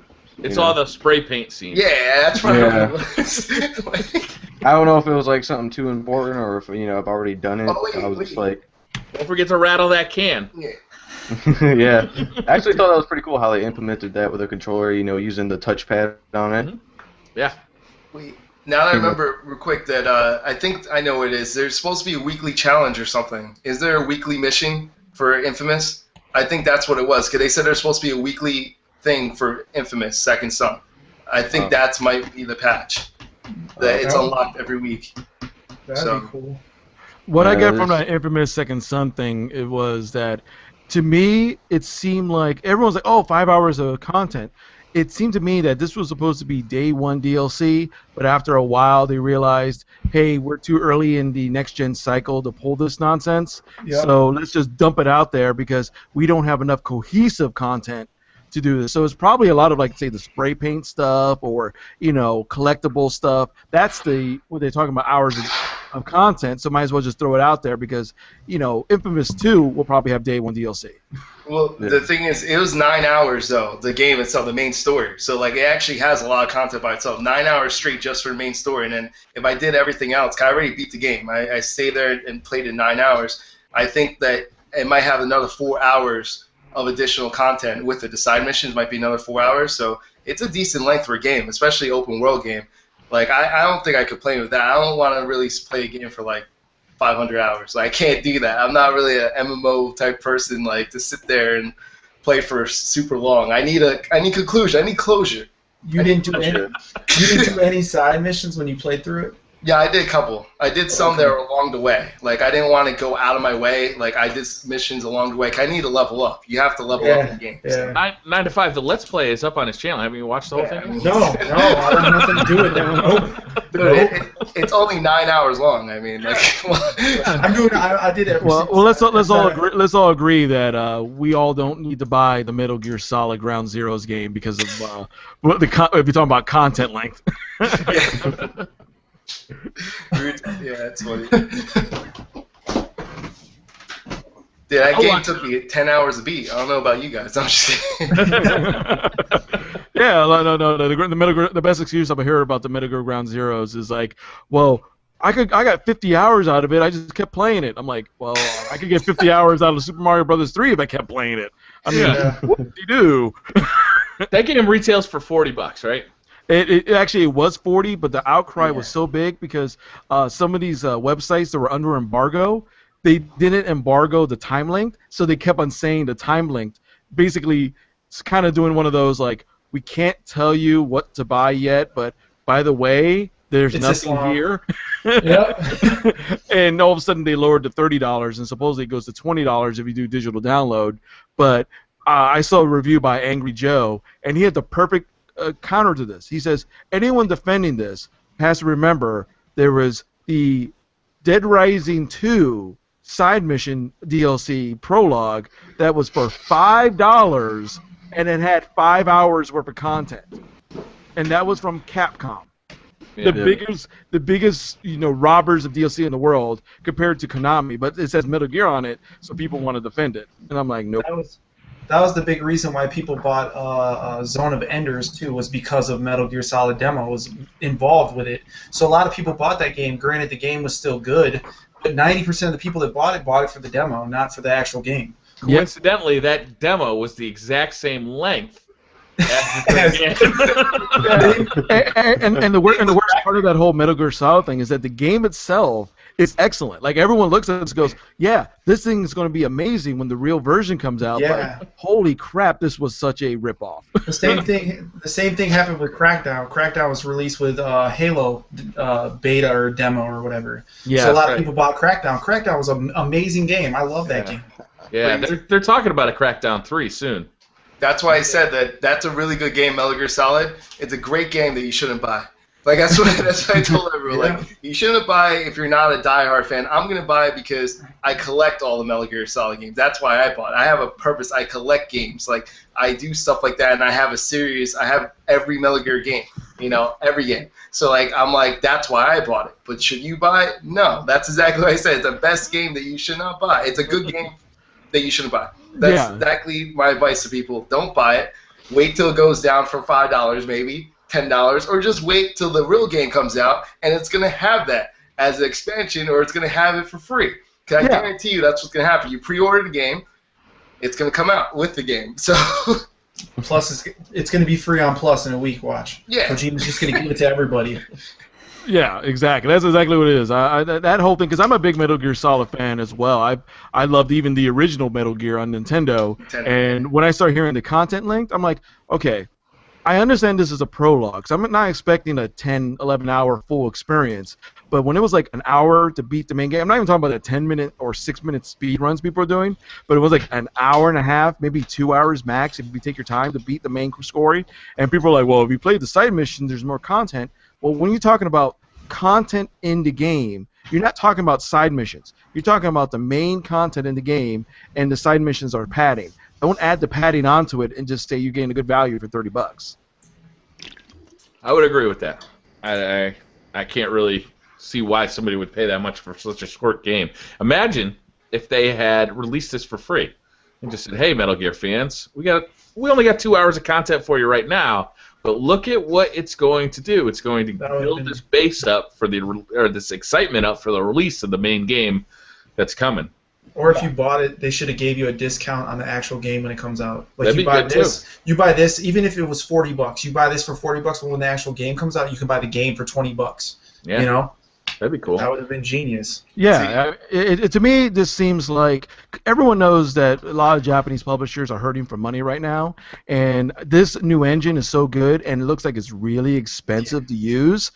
To me, this Metal Gear Solid Ground Zero looks like a way to fund the rest of the game. the rest of the game. Yep. Without a doubt. That's exactly what I see. But the thing is, you have to keep in mind now, I couldn't see it being free either, because as a developer, you can't give the game for free, because all those developers that made a game, you got to pay them.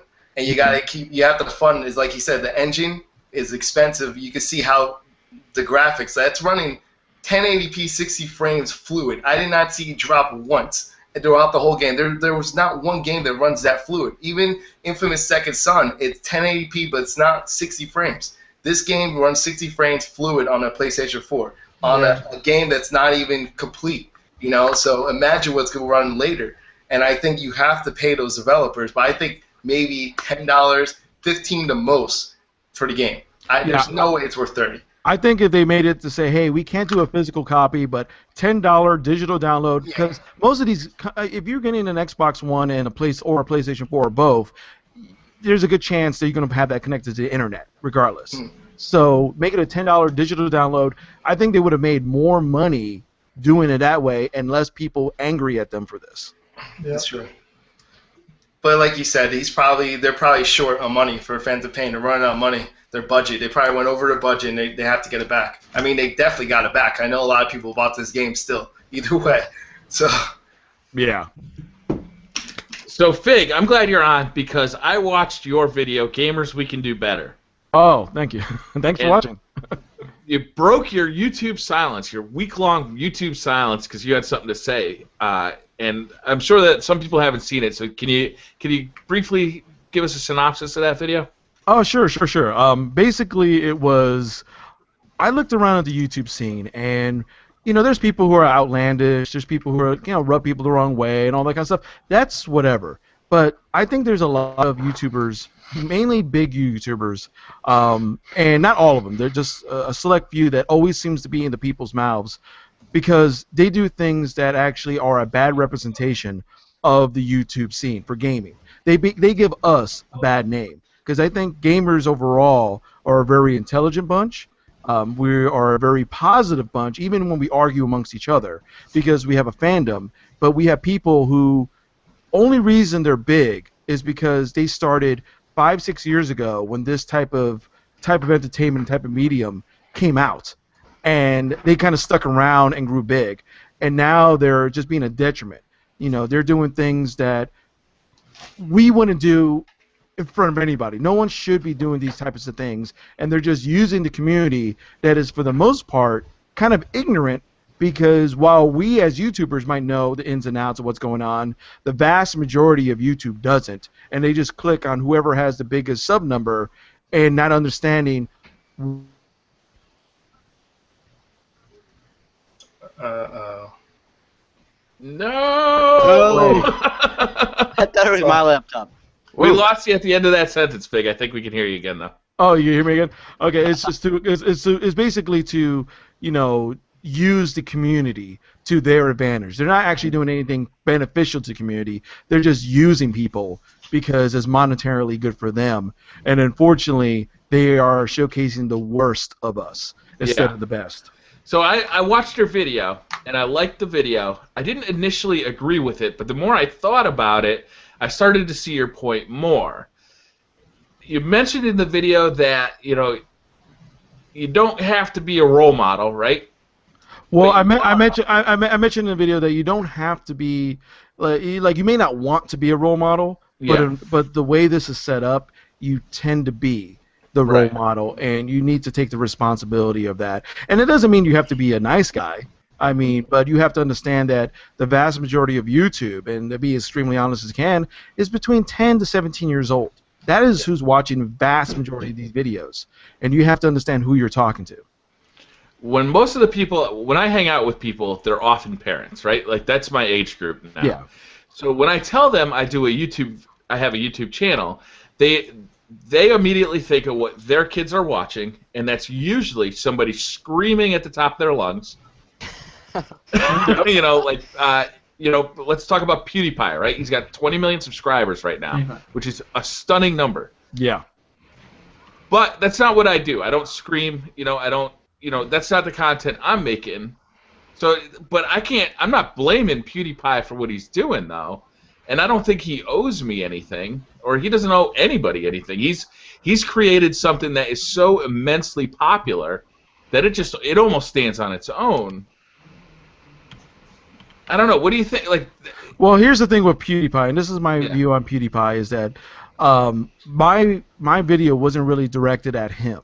The main reason is that he is making a positive experience because he does actually charity donations to things. He actually tries to talk about gaming in the community, because when you look at his videos, he might throw a couple cuss words and stuff like that. I'm not talking about making a PG type of thing. I'm talking more of being a positive overall look of the gaming scene, because when people look at PewDiePie, some people hate him just because he's big and he screams in his videos, and he's not my thing. I'm not a fan of his. We're not the target audience, though. Yeah, we're not the target audience, but at the same time, he's not doing things that are taking advantage of the community. He's just taking advantage of the situation he's in, which is two completely different situations. Mm-hmm. And the fact that he is giving back is trying to make as a positive influence in the community. Even though you may not like his content, he's not being a bad guy. There are people in the YouTube community who are bad guys, unfortunately they've been in the community long enough that they are upfront.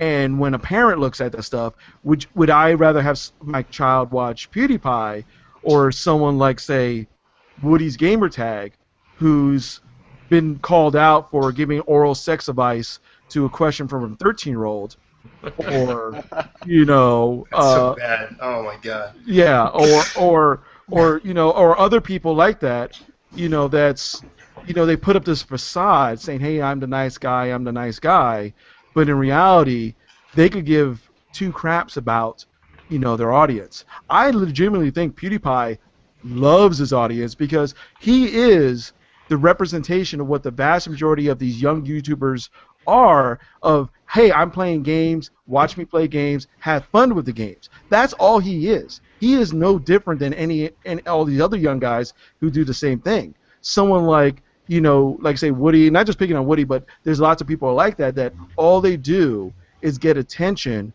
from occasionally saying something outlandish because their content can't match. And unfortunately, it's not about the games anymore for them. It's about the paycheck. And those are the people that video was mainly directed to, because I think gamers as a whole could do better. I'd rather see PewDiePie with 20 million subscribers than someone, being a detriment to the community and being a bad influence to kids. See, the thing is, I agree with what you say, like somewhat, some parts of it, but the thing is, I think it's a problem when they get more subscribers, and I think the one person that it's a problem too, like for example, real quick, is Total Biscuit. Like Total Biscuit, like when you get such a high subscriber rate, like it messes with you. You have a lot of people that go on your videos, they put you down. Like in fact, I have a video that's gonna be put up at 8 o'clock that talks about don't be a hater, and I'm explaining to people that like to not put people down. You don't need to be bad or be mean to other people, not just YouTube and life itself I talk about. But I mean, like, well, going back to Total Biscuit, like people put him down, people will say things, and these guys have so many subscribers, millions of subscribers, and every day they're constantly being put down for what they do. They constantly do things, and that's why like Total Biscuit removed comments from his there's no comments on his videos. He separated himself from his viewers. He had to, because mentally he couldn't take it. Some people can't take it. You have to have a tough skin to be on YouTube, because people say the most vicious stuff. And I think that's the problem. When they get bigger, they're constantly getting flooded with all these emails, stuff like that. I also saw a Comedy Player, by the way. Comedy Player. Yeah. Oh, sorry. I saw one of your videos where you were actually kind of upset with a bigger YouTuber because he didn't respond back. And you totally have it wasn't even that. Yeah, I wasn't talking about that. I just think it's ridiculous when you're really big and you say you care about your community, but when you actually don't even try to reach out to any of them. I'm not talking about respond to everybody, but when you have so many subscribers, at least try to talk and communicate with some of them to actually know that you care and you're not just using them for money. That's why I see a lot of big YouTubers, like MTD. He really doesn't care about his viewers at all. He posts nonsense videos of bullying people on Omegle, and he gets paid for it, and he doesn't care about anybody but the paycheck he's getting. Before we go too far, though, I just wanted to point out that one part there that, like, I agree with that part, but you have a right to be upset with that. But you have to understand at the same time, when there's so many people that say things, they have to start distancing themselves from the viewers. The reason why is because it gets to them mentally. It starts affecting their daily lives, and then they're not happy and they're outside their life anymore. Because it gets to a certain extent where if someone keeps saying that you're a loser, that your videos are horrible every single second of the day, it gets you. Well, to read, if you ever get a chance, go on Reddit and you read Total Biscuit's message to the people why he doesn't have comments there. It's really, it sucks. And to hear people like Boogie, like a big YouTuber, but he's also literally big. He's a big guy. People put him down and make fun of him all the time. People say, I hope you die, I hope you kill yourself. This is hard for people to live with, you know what I mean? And like, they take this every single day. And I think that's why a lot of them separate themselves from it. And a lot of them don't, they just want to do what they do and separate themselves. And that's why sometimes you get the people that act a certain way that might be irresponsible, or like you said, but the only thing is that that's because they're going to start acting like the way they act normally, and that's it. They don't care about the viewers as much anymore because they realize if they keep focusing on the viewers alone, it's going to hurt them inside. And they see people like Total Biscuits, the prime example. He's mentally gone right now. Anytime he makes a video, you can see like he says things quickly and leaves. Like he doesn't want to really socialize with anyone because it's really affecting his life because everyone knows who he is. People put him down for his own opinions and stuff like that. So that's where I separate with you, Figcoinc. But like I still agree with you that some people have to watch what they say and watch what they do out of respect because there's kids around. Like I curse sometimes with like, I'm getting a little too excited. I got upset with this section. It's nerd reach. Well, but if you think about it, like a lot of people even subscribe or even are commenting on these videos and actually putting them down. Majority of them are the kids. Just like when you play Call of Duty and you're getting cussed out by 11 and 12-year-old, obviously their parents aren't keeping a close enough eye on them. Didn't raise them good enough to actually show them respect and monitor what they do on the internet. If I had a child, I would not be letting my 12-year-old be on YouTube, or I'd let them on YouTube, but I'm not going to let them have an account where they control people or people control them. I'm not going to let them play mature games because I'd actually care. It comes to the point where the parents need to actually take a step forward and watch what their kids are doing because the majority of them, you can even just tell when they're typing, it's poor grammar. It's just kids being immature. So a majority of all this shit talking and everything over YouTube is usually coming from immature kids that don't have a good home basis because their parents really don't care. Yeah, and also I think it's two different subjects going on here because the haters that come through YouTube and they get bashed a lot. I actually understand that, but it's like your example of Total Biscuit is he also doesn't come out and constantly say things to rile things up. He doesn't also come out and try to be super responsible in the statements he say. He'll usually say, "Hey guys," I'm like when he broke himself in the community, he goes, "Hey guys, things are getting volatile. I'm taking out comments. I'm going to concentrate on what I need to do." The end, and he moves on to his next videos. He doesn't sit here and go, "F all you guys, screw everything." Middle fingers all over the place, and then all of a sudden goes. He does it because he wants to be a professional about this. Same thing with PewDiePie. PewDiePie gets so much hate mainly because half of the people are like, "Oh, I hate you because all you do is scream on videos and blah blah blah." Yeah, I hate you because you're so successful. I hate you because you're successful. but yeah, exactly. and I'll use the perfect example. The medium between the two is Boogie, because it's pretty evident. Boogie he loves what he's doing, but he's a very insecure guy. Mm-hmm. He has a lot of baggage, but at the same time, he's balancing trying to be a good role model and professional, understanding people are listening to him, on top of his internal feelings of people bashing him. And I think that's what his persona, Francis, is kind of like his outlet for that. Yeah. Francis is him wanting to say, screw everybody.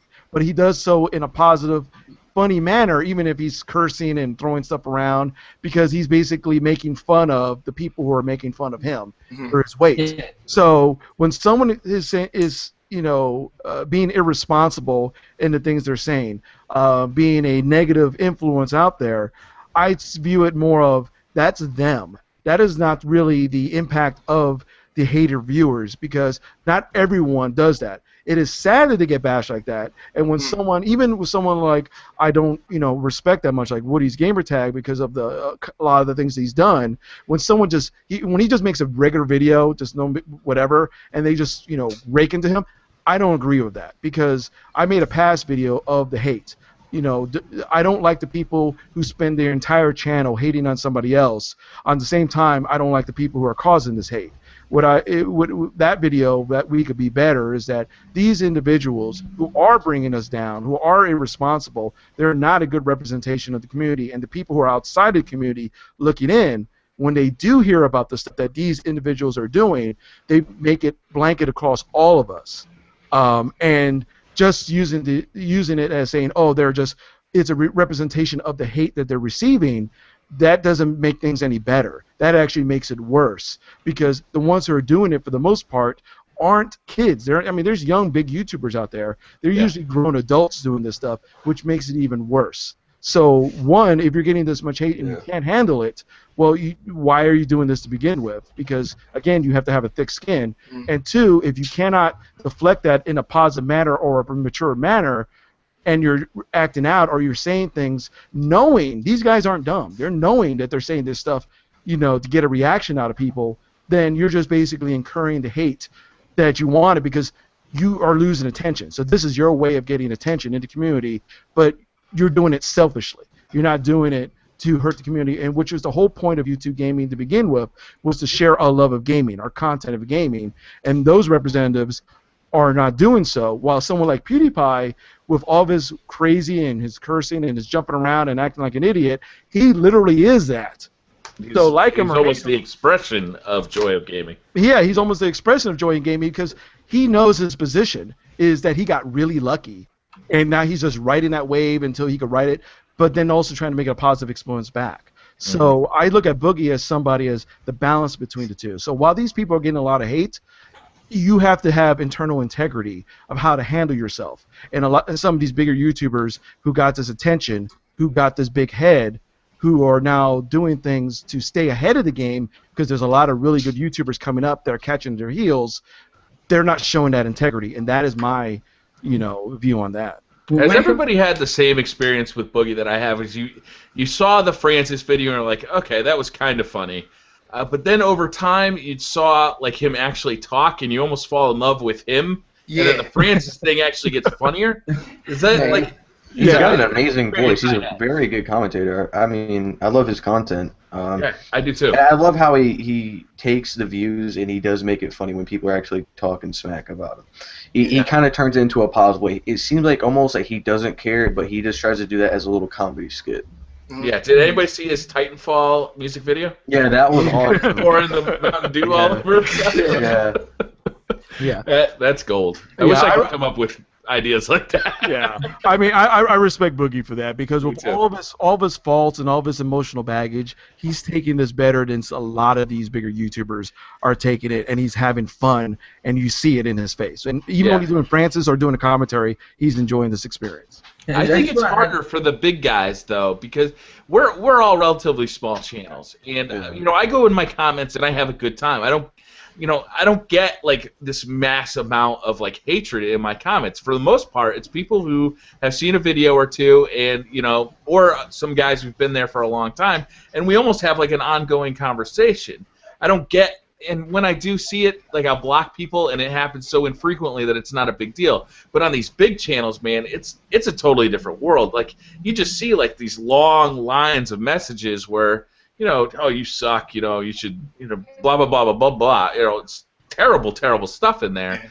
And, like, I don't have to deal with that. And I know that at some point there's, like, a flip that switch, or a switch that flips, right? Is that all of a sudden, like, these people, instead of being fans, they're just, I don't know what it is. I don't know what kind of behavior that is, but it's bizarre. But it seems to happen like once you hit a certain level of success on YouTube. I think it's part jealousy because of the success, because a lot of those people who are making those comments, if you look at their channels, if they're using their actual main channel, these people usually have YouTube channels of their own, and they're wondering, why are you this big? Or they feel that, why are you so important? So I'm going to take you down a peg.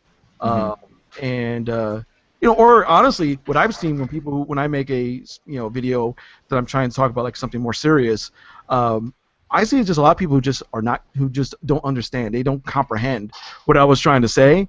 While like 99% of everybody else is getting what I'm saying, there'll be that one guy that says you're wrong because of X, Y, and Z, and I'm sitting there scratching my head going, how did you not understand what the other 13 other commentators said? Because they only watched the first 20 seconds of the video. Exactly. Or didn't read the title. And so I think that's part of it. And there is a switch that flips. And I know a couple of big YouTubers, and they get, they're as nice as can be, and they'll get that hate on a regular basis. Just to add something to Boogie. If you guys want Boogie's comment section, there's always going to be those jerks like, oh, you're fat or this. But if you look, the replies are like, shut up and everything. He's got much love from the commentators. As soon as one guy says something, 40 people are bashing them, saying, oh, well, go F off or something like that. So That's for absolutely Smoothie, it's not really like a strong thing of hate, whereas Total Biscuit, it was just out of control. Yeah, Dude, Total yeah, Biscuit's comment ridiculous, man. Which I totally love Total Biscuit because, you know, he usually has honest opinions. Whereas people, if it was like reviewing a game, you know, then it'd be a little bit biased because the game people might be paying him or something. But he was just all like, I don't like the game. I do like the game. Here's the things I do like about it. Is it worth the money that you're going to be paying for? That's Total what- Biscuit is a very responsible reviewer. I mean, I think what rubs people the wrong way with Total Biscuit is that he is the definition of an editorial person. Like, he could be a New York Times type of editorial type of person. He will say exactly what's on his mind, be damned your opinion, because he puts it out very honestly that this is his opinion on stuff. And if you don't like it, well, too bad. And he puts that out confidently.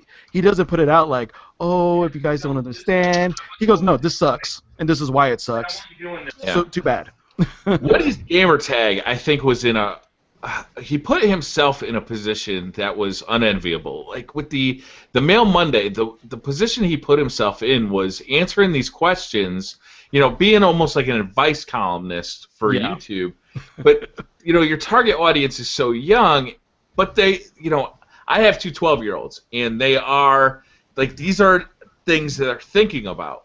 So how do you select like the questions that you're going to answer, and how do you respond to them, not knowing like what maturity level they're at? And I do think that he made a mistake giving, you know, sexual advice to a 13-year-old.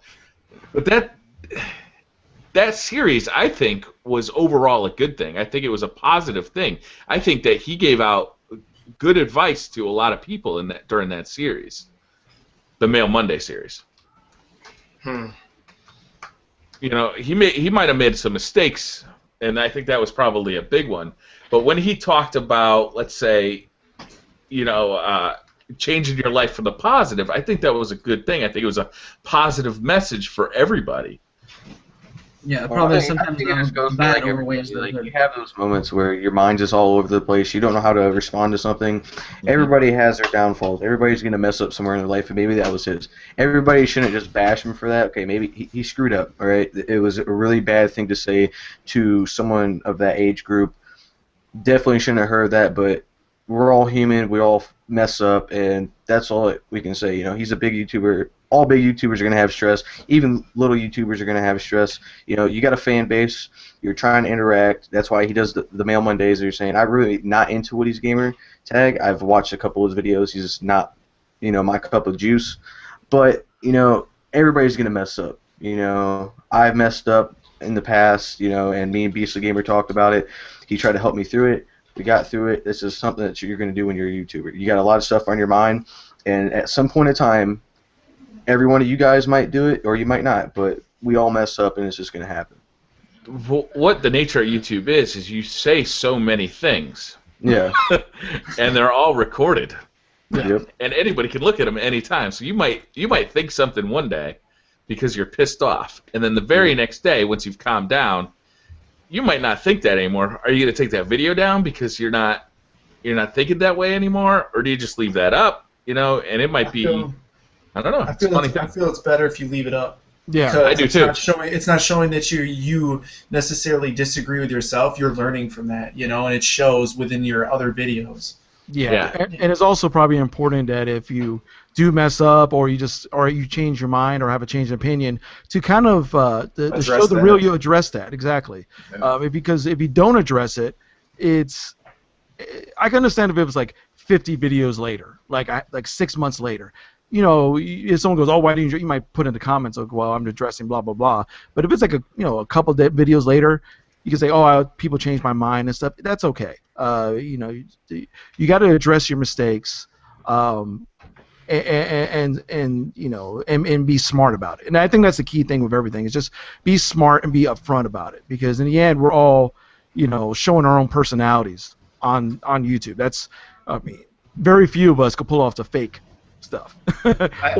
or even can. I think people forget that, like, especially this generation, we're all about social network. So, like, everything's social network. That's why people always get in trouble. Athletes get in trouble for Twitter comments, or people get in trouble because they forget that this is all live. This is all recorded. People are going to see this. The world's going to see. And they sometimes say something stupid that you might say something stupid with your friends, and then you'll be like, oh, I shouldn't have said that, but then only 4 people know. And then you say something stupid on the internet or on Twitter, anywhere, everyone knows. And that's the thing. Like, that's why you have to be more responsible in that sense. So you have to watch what you say, because everyone's going. It's gonna get around.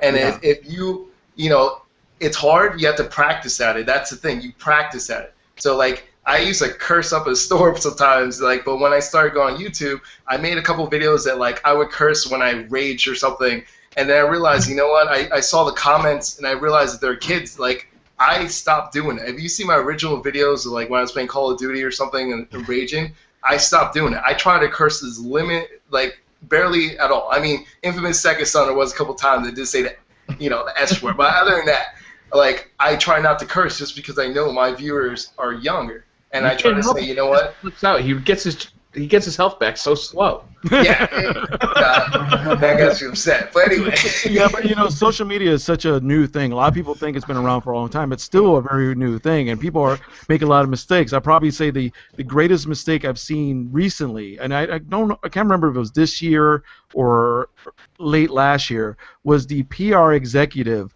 who was saying, who made a really racist joke, and then it got on the plane to South Africa. That's right. By the time she got off the plane, she was fired. By the time she was off the plane, she was fired because it went viral.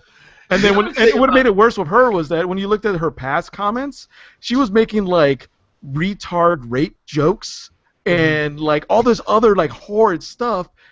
Like, oh, I was joking. I'm like, well, yeah, your 50 followers might realize you were joking, but then you're a public relations executive. Yeah, like, if anybody should know this, it should be you, dumbass. Sounds like karma caught up with her ass. Yeah, sarcasm does not translate well to text. And a lot of times what happens is people say something verbally, and it'll be funny. But as soon as you write it down, it's not funny anymore because there's no context to the rest of the conversation, and you can't see, like, the smile or the glint in his eyes when he said it anymore. So a lot of times, like, stuff will get its own life once it's been written down. And this stuff lasts forever at this point. I'm scared as hell. I got 2 12-year-old boys. I'm scared as hell that they're going to say or do something stupid that I would have done definitely when I was a kid, but it would have just been over, right? Like, there was no video cameras, like cell phone video cameras. There was no phones everywhere. If I did something stupid, it was over. Everybody laughed at me, and then we moved on. Now that shit gets posted to Facebook, to Twitter. There's a YouTube video of it. It's yours forever. You've got to own that stupidity for the rest of your life. And I saw a story of, like, every once in a while you'll see on Facebook or whatnot that a parent wants to teach their kid a lesson, and they'll say, hey, show my son or daughter how quick a photo could get spread on the internet, so to teach them a lesson like, hey, you shouldn't post dumb things for everyone to see. Well, one parent did that with her young daughter, and it got on 4chan, and it spread way faster than she was suspecting. Next thing you know, she was getting, like, pizza deliveries to her house, and they were editing the sign that said, like, the sign originally said, like, teach my daughter a lesson, show her that bad pictures could last forever, and it's spread on the internet. And next thing you know, people are throwing penises on the sign, photoshopping everything. Especially if it goes to 4chan, they're just going to have a field day with that stuff. Yeah, and 4chan basically said, and the thing is, it was kind of funny because I read the article, and the article itself, I think, got the lesson wrong, while 4chan kind of got it right. The overall consensus of 4chan was that was a bad way to show your daughter how to do this, but at the same time, it didn't backfire. This showed both of them the power of the internet. So both lessons they both learned their lesson. Unfortunately, it didn't backfire. It overfired. Yeah, right. It'll be useful to every other parent now. Oh yeah, you don't have to do it yourself. You just show what happened to these two. Yeah. When you become, like, a big YouTuber, though, I think, like, another problem is that, like, it's harder for you to relate to your audience now because you have such a big audience that's so, like, different. And, like, to me, it's like, that's why you have to be extra careful what you say, because you might say something that's a joke that you think some of the audience will like, but then there's always be some that might be offended by what you say. So now you have to realize that you have a bigger audience to relate to, and it's important that you have to be even more careful now, because before you might have said jokes that, like, the audience that you attracted at first they might have thought it's funny. But now that your channel's grown, you have to understand that you're going to get a bunch of different types of people on your channel, and you have to try to relate to all of them, or at least show who you are without, without being like bad or anything, or without offending anyone. And I think gets challenging. I mean, I'm kind of curious what that would be like, but I don't know if you can not offend anybody when you've got 1 million subscribers. Well, I think almost everything you say is going to offend somebody. Yeah, you can't please anyone. The number one rule, and I think I did a video on this a long time ago, was that you got to be yourself. The worst thing you can be on YouTube, at least in my eyes, is be fake. You can improve yourself. What's up? Yeah, I'm trying to be awesome. Yeah, exactly. Like this. Yeah. Exactly. Just try to be awesome, but it's just don't be fake. Be yourself, because I feel that even if I personally may not like your content, you might be a little bit too rough around the edges for me. But here's the thing: like you got someone like say El Presidor. El Presidor is crazy. El Presidor is a troll to the nth degree. But one thing you cannot say about El Presidor is that he's being fake. No, he's just crazy. He'll just say whatever he wants. He may not be a great representation of the YouTube community, but you can't say that he's being a fake. That's who he is. He's pretty much that 24/7. I've known people who have him on their friends list on Xbox Live, and they go, "No, that's El Presidor. He's not being fake. He's just he needs medication." He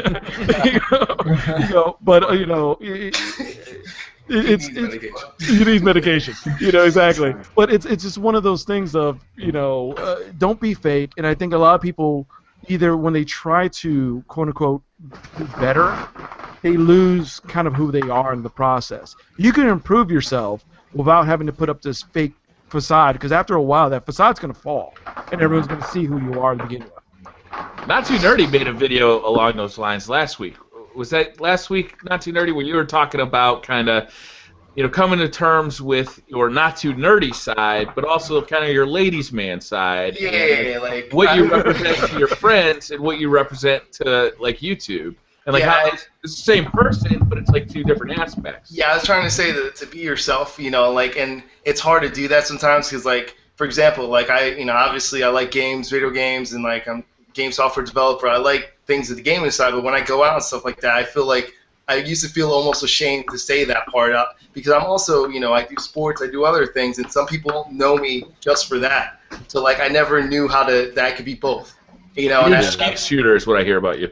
What was that? Huge skeet shooter is what I hear about you. so like I just explained to people in the video and stuff that don't be afraid of who you are, just be yourself and like, accept it. And like same thing on YouTube. I said related to YouTube and in life to just go out there. And I said even I made mistakes. I'm 28 years old and I've been doing it most of my life.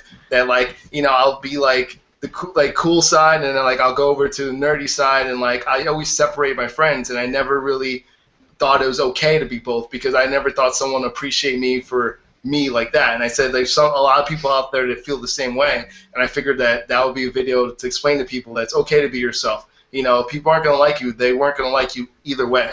So just be yourself, and that's it. Eventually, you're going to find people that like you because you're confident that you are who you are. So. Yeah. A friend told me a long time ago, who was much older than me. He says, he was a amateur bodybuilder, and he loved Dungeons and Dragons. So it's like, this is a guy who did like, the Iron Man in like Hawaii. And then, like, let's go around and be a dungeon master somewhere. So that sounds funny, right? At the, like, who's going to make fun of that guy? He's a bodybuilder. But I'll bet you that when he was sitting down with his Dungeons and Dragons friends, he got disrespect. Yeah. And when he was sitting around with his bodybuilder friends, he was getting disrespect. No, that's exactly what he said. He says every time you stand around with Dungeons and Dragons guys, they're like, "How many protein shakes do you drink today, DM?" He's a gigantic dude.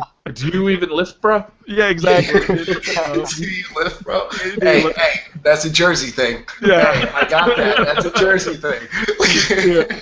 But I agree. You have to be yourself, and that's the number one key to all this is that when you're doing YouTube, unless you're the type of channel that doesn't do any commentary, that you just put up gameplay, people are not subscribing to you because of you got 100 kill gameplay or you're really great at that RPG game or whatever. That's why they subscribe to me. Yeah, exactly. It is a balance, and I think it's I think the younger people who do YouTube tend to have the most issues because they're trying to find themselves. And when you're doing it on YouTube for everyone to see, it gets a little bit more challenging. But as you do more YouTube or just get older, it becomes a little bit easier. It's a funny thing too, because it also becomes almost like a form of therapy for me. Yeah. Especially when I talk, I have a weekend update where I just really talk about what's going on in my life, and afterward I feel like a release, like there's like a weight off my shoulders. It's amazing. It's like my favorite video to make. Were you guys joking? Were you guys joking off 100 kills? Because that's a joke, right? Because I suck at Call of Duty, but damn, like 100 kills. Is that real or is that fake? No, is that that's real. People do that. No, see, like right now, guys, I'm going through the comments right now through our live show, and we got this one guy that has come out of nowhere, Miss Casual Player. Look at this dumb beaner talking, like just stupid stuff like that, you know. Which one, me? I'm literally, I don't know which one is I don't know if you guys can see it brown guy that. with the brown shirt or is it brown guy with the blue shirt? Maybe he meant beanie, like a beanie. Yeah, exactly. No, you spelled beaner. I'm just saying. But I just thought that was retarded. If you want to know, I did have rice and beans today. Just being serious. And chicken. Use that microphone, please, when you need to. Yes. I had Mexican last night. Does that count? But we have this one guy. He says, "What do you guys think of YouTubers that make a living off their videos, or going to do this after YouTube phases out, or what they're going to do after YouTube phases out?" I think that's what they meant. I think it's awesome that people can find a way to make a living doing something they love, and I don't think it matters if it's YouTube or if it's professional gaming or what it is. They have found a way to support themselves and their family doing something that they absolutely love to do. I think that's phenomenal. Yeah. Well, I think what he means by that, like with PewDiePie, what do you think is going to happen to him? Like if YouTube just like vanishes, like he's going to go buy an island somewhere. Yeah. He's making like $1.5 million a month. Not only that, if YouTube went down, somebody else would do it. You know what I'm saying? Some other company would start up, and then they just transfer to that company and do it there. Yeah. Either which way, like it's not. People think it's going to fade away. It's not going to go as fast as everyone thinks. Yeah, I think it's grown so much in the past 4 years, especially the gaming community, that YouTube's literally going to see like, wow, look at what people have done. Like, look where we went from. When did they start? Like 2004. That's when YouTube actually started their website, I think it was. Yeah, and Google bought them out. Yeah, but within the past 4 years, the gaming community has just grown so much and substantially, and it's such a strong community. I think that's the majority of the YouTubers nowadays is actually gaming and commentary or tech reviews, something to do with that sort. Yeah, I think that YouTube is going to have an issue if they don't start treating the content creators better, though, because there are competitors. Fig, you've turned me on to another streaming service. A lot of gamers are going over to Twitch and just creating Twitch gameplays and then porting those over to YouTube. So YouTube is almost their secondary content place. You know, if YouTube seems to be a bit hard to deal with, and I think if they don't, I think it's fix ever that, since they will merged. Yeah. I think with YouTube there's a lot going on. I think it's YouTube is hard to deal with, mainly because they have no model of how to move forward. They are making the model, and you have copyright laws, and I think the copyright laws in the United States and a lot of countries are just hard, especially the United States. They're just hard. They're outdated. They're not up to what's being used today in technical terms, and YouTube is getting the brunt force of it. So it's trying to strike this balance of trying to be fair to the content creators, but also fair to the copyright holders. But unfortunately, the thing is, and just like most things, the ones who have the money are the ones who YouTube is going to pay attention to the most, and YouTubers are not the ones with the money. So that's this weird balance. Also, with YouTubers making money off of YouTube, I kind of view it like sports. Back in the day, people always forget. They talk about these sports players, these athletes that may have these huge contracts. That's a fairly new thing. About 30 years ago, 40 years ago, these guys weren't making nothing compared to what the teams themselves were making off of these players. I mean, it's YouTubers are making a sliver of money compared to what Google was making off of YouTube. Yeah. And it's perfectly fair for a YouTuber, if they could get to the point that they're making money off of YouTube, if they want to make it a business, to make it a business. Personally, I would always make it like a side business because I don't think it's the most stable business model to live off of. But to hate on them for making some money off of it, nah. I mean, they're making money off of it. They just got to be responsible with it. When it comes to like making money on YouTube, you look at PewDiePie, you look at watch more YouTube than I do TV. So if I'm putting in like 3 to 4 hours or 3 hours a day on YouTube, and they have they're supporting at least 50 million viewers throughout like YouTube, just like from the big people, why shouldn't they get paid? And whereas people from TV, they have like a couple million viewers, they get paid more than them. So they're entertaining a broader audience, and I deserve for them to be paid. Like, I think you look at Ray William Johnson in his last video of Equals 3, he straight out said that his Equal 3's videos get more eyes on them than anyone who's copied his format. And he didn't want to say Tosh.0, but he makes better ratings than Tosh.0. So he's proud of himself. So he's, and he should be. I mean, he started in his college dorm room, and now he has enough money to live off it and make side projects and get into the TV industry now. Yeah, he was doing it even before Tosh was even thought of. Yeah. He basically made the mature American's Funniest Home Videos. That's exactly what he did. Yep, and that's what Tosh and Rob Dyrdek did. Yep. Rob Dyrdek, no. I think their shows like that are really retarded though, because all they do, they just take clips from the internet and they just make money off of them.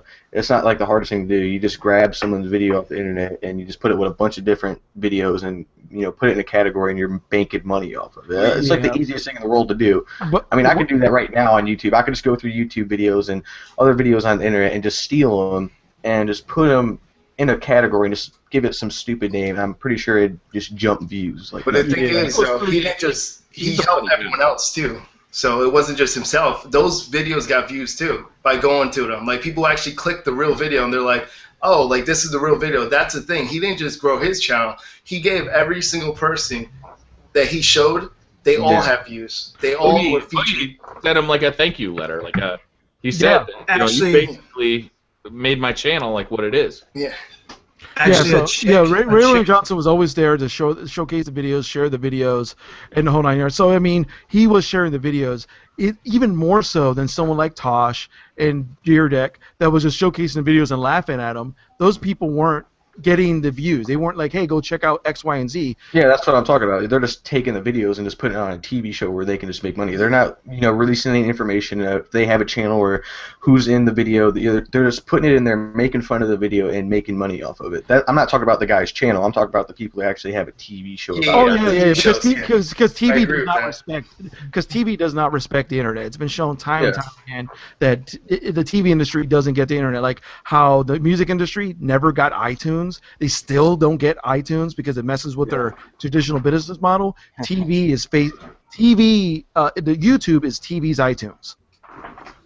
Yeah. And I'm with you. I watch more YouTube than I do TV by a long shot. I have like 3 programs that I watch on like a weekly basis, and that's about it. So that's like 3 hours of TV. But I'm on YouTube watching videos all the time. And the kids don't watch anything on TV. Yeah. I don't have cable. 12-year-olds that hardly ever turn on the TV. I don't either. I use iTunes for TV. Yeah, I use Netflix. I have Netflix and Hulu. I'm like, for what $16 a month, I'm getting more TV than I'm ever going to watch. Yeah, that's a stunning. It's stunning because I was paying $170 for my cable bill. Now I've got a $60 internet bill and $16 worth of services, and then like something like The Walking Dead, I'll pay like $35, get the whole season, and watch them when they come out. Yeah. I watched the entire thing of Breaking Bad because I waited a couple years. So I only started watching Breaking Bad like a year or so ago. I got the whole experience. You have a great PC. No commercials. And you can watch That's them all the the way best part through of it. your preference. Yeah, I'm watching Dexter now. I win. My fiance, I introduced her to Breaking Bad, and I got to watch it with her on Netflix, kind of like straight through, no commercials, one episode after another, and it was better that way than having to wait a week It was much better. Well, yeah. Way, And way what is better. that new one with Kevin Spacey that's on Netflix right now? Oh, House of Cards. That's House of Cards. Yeah, I can't not watch the next video. I watched that entire season in like it was 12 hours or something like that. It was crazy. Yeah. It's because that one girl's in it. Don't lie. I don't need to lie. That's why I I want don't need to lie. Yeah, that's quite nice. What do you guys think about The Walking Dead? Oh, Here, nice. has it got like more drama?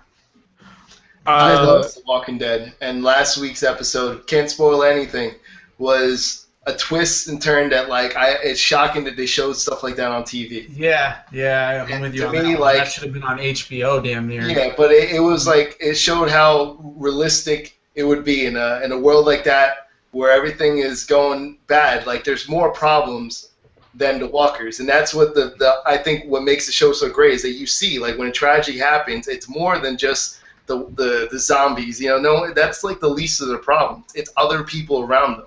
It's the way they act because of the zombies or the walkers around them. So I think that's why I love that show, man. They haven't built the character development throughout in the previous season, so now they're just trying to develop the characters and create the fan attachment towards them. Yeah. You kind of see their softer side and stuff. So. Yeah, I think the best stories that have to deal with like end of the world or any of the, like zombie stuff, the best stories of those are when they don't focus is solely on the end of the world aspect, but in the interpersonal relationships of the people in that aspect, because that's where the real story is. The Last of zombies, Us. yeah, That's thinking the same thing. Yep. yep. You mean the zombies thing is always a threat. That's always going to be the undercurrent threat to have some type of tension because you never know where they're going to come up. But the most dangerous person is always going to be man. Yeah, it's just a tool. The zombies are a tool to set up the situation. Yep. Yeah, I wish Beastly Gamer were here, but I can't remember what I was going to say he was doing right now. He's definitely somewhere or another. He's screaming out, "Last of Us! Last of Us! Last of Us!" Big zombies, man. So should we wrap this one up? You guys ready to watch a little Walking Dead tonight? Relax a little bit. Yes, sir. About to We eat got some anything lasagna. pressing they want to talk about before we go? Nope. I like Big- Mexican food. Figco, what do you got going on? What do you got going on this week? What are we going to see on your channel? It's going to be mainly focused on gaming stuff again. I have a new video coming up tomorrow or midnight. I've realized that putting my video up at midnight or 12:30 is way better than me putting it up at 9 a.m. I don't know why, but Well, I watch them when I'm getting ready for work in the morning. oh, okay. So yeah, maybe that's the reason. But my next video is going to be like Road to 100K, and I'm going to explain what that means. Because it's a lot of people will see that and going, "What the hell is he talking about? He only's got 1,000 subscribers." But it actually kind of bounces off that, and then just more retro goodness and more of the Long Live the Queen and. That game is messed up. Yeah, the game is messed up. I'm gonna do a review on that game, and I said I started it as a joke. I thought it was gonna be like playing the Barbie game. Yeah. No, it's not. No, the only way I know that game is from watching your Let's Play, and I clicked on it because I was like, "What the hell is this game?" I was like, "Oh, weird." Yeah. Basically, it's like I said, it's like I already had for the review, my little intro. It's a game about pretty princesses, magic, and child murder. I was like, that's all the way I can describe it. That's one topic that we missed this week. I wanted to talk about game reviews and how the Titanfall, a lot of the Titanfall reviews have been like a review in progress. But we'll talk about that next week. Oh, I'm so glad you said reviews, because the last thing I said was child murder, and you're like, I wanted to talk about child murder. It's been on my mind a lot lately. It's like I'm leaving this right now. And that's the kind of thing that you say, then gets written down, and then people hate you. Exactly. Yeah. Speaking of getting trolls. 9 to 5 gamers, what are you up to this week? Well, I'm gonna finish playing Infamous probably tonight or tomorrow. I'll beat it. You're gonna beat it? Yeah, and then I'm gonna play it again. I'm gonna run it through on Evil because I'm doing everything good right now. Yeah. So then I don't know, man. I don't know. Try to platinum Assassin's Creed, I think. Does everybody do that? Does everybody just feel compelled to play it on good the first time through? Like I'm- all games. I Me always and think Nerdy are this playing is going to be Evil the one where first I time. play it on evil, but then I play it on good anyway. I always Yeah, do evil. I told myself Yeah, that the me whole too. time, and then it came out. I was like, I'm doing good. I'm doing good. Forget it. I do evil because that's something that I wouldn't do in real life. So I want to do something that I wouldn't normally do. So I try to go against what I even announce it too before I select the evil choice. I say, now I would normally do this, but since we're doing this walkthrough, I'm gonna do this. So, Like in your Last of Us, or not Last of Us, the others, The Walking Dead. Walking Dead, yeah, Where you always. make all the bad choices. All the bad choices, yeah. Yeah. I don't know. I always pick good because it's not like I don't know how to explain it. It's one of those like I feel bad for the I evil feel person.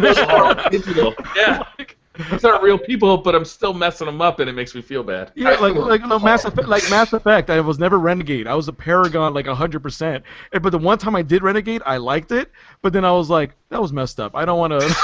I don't want to do It's this. never gonna happen again. COD-made player, what are you up to this week? I'm gonna finish uploading the rest of my Infamous Second Son Let's Play. I'm probably gonna start doing some Battlefield 4 trolling, and hopefully I can get OBS running so I can start doing a little bit of Omegle trolling.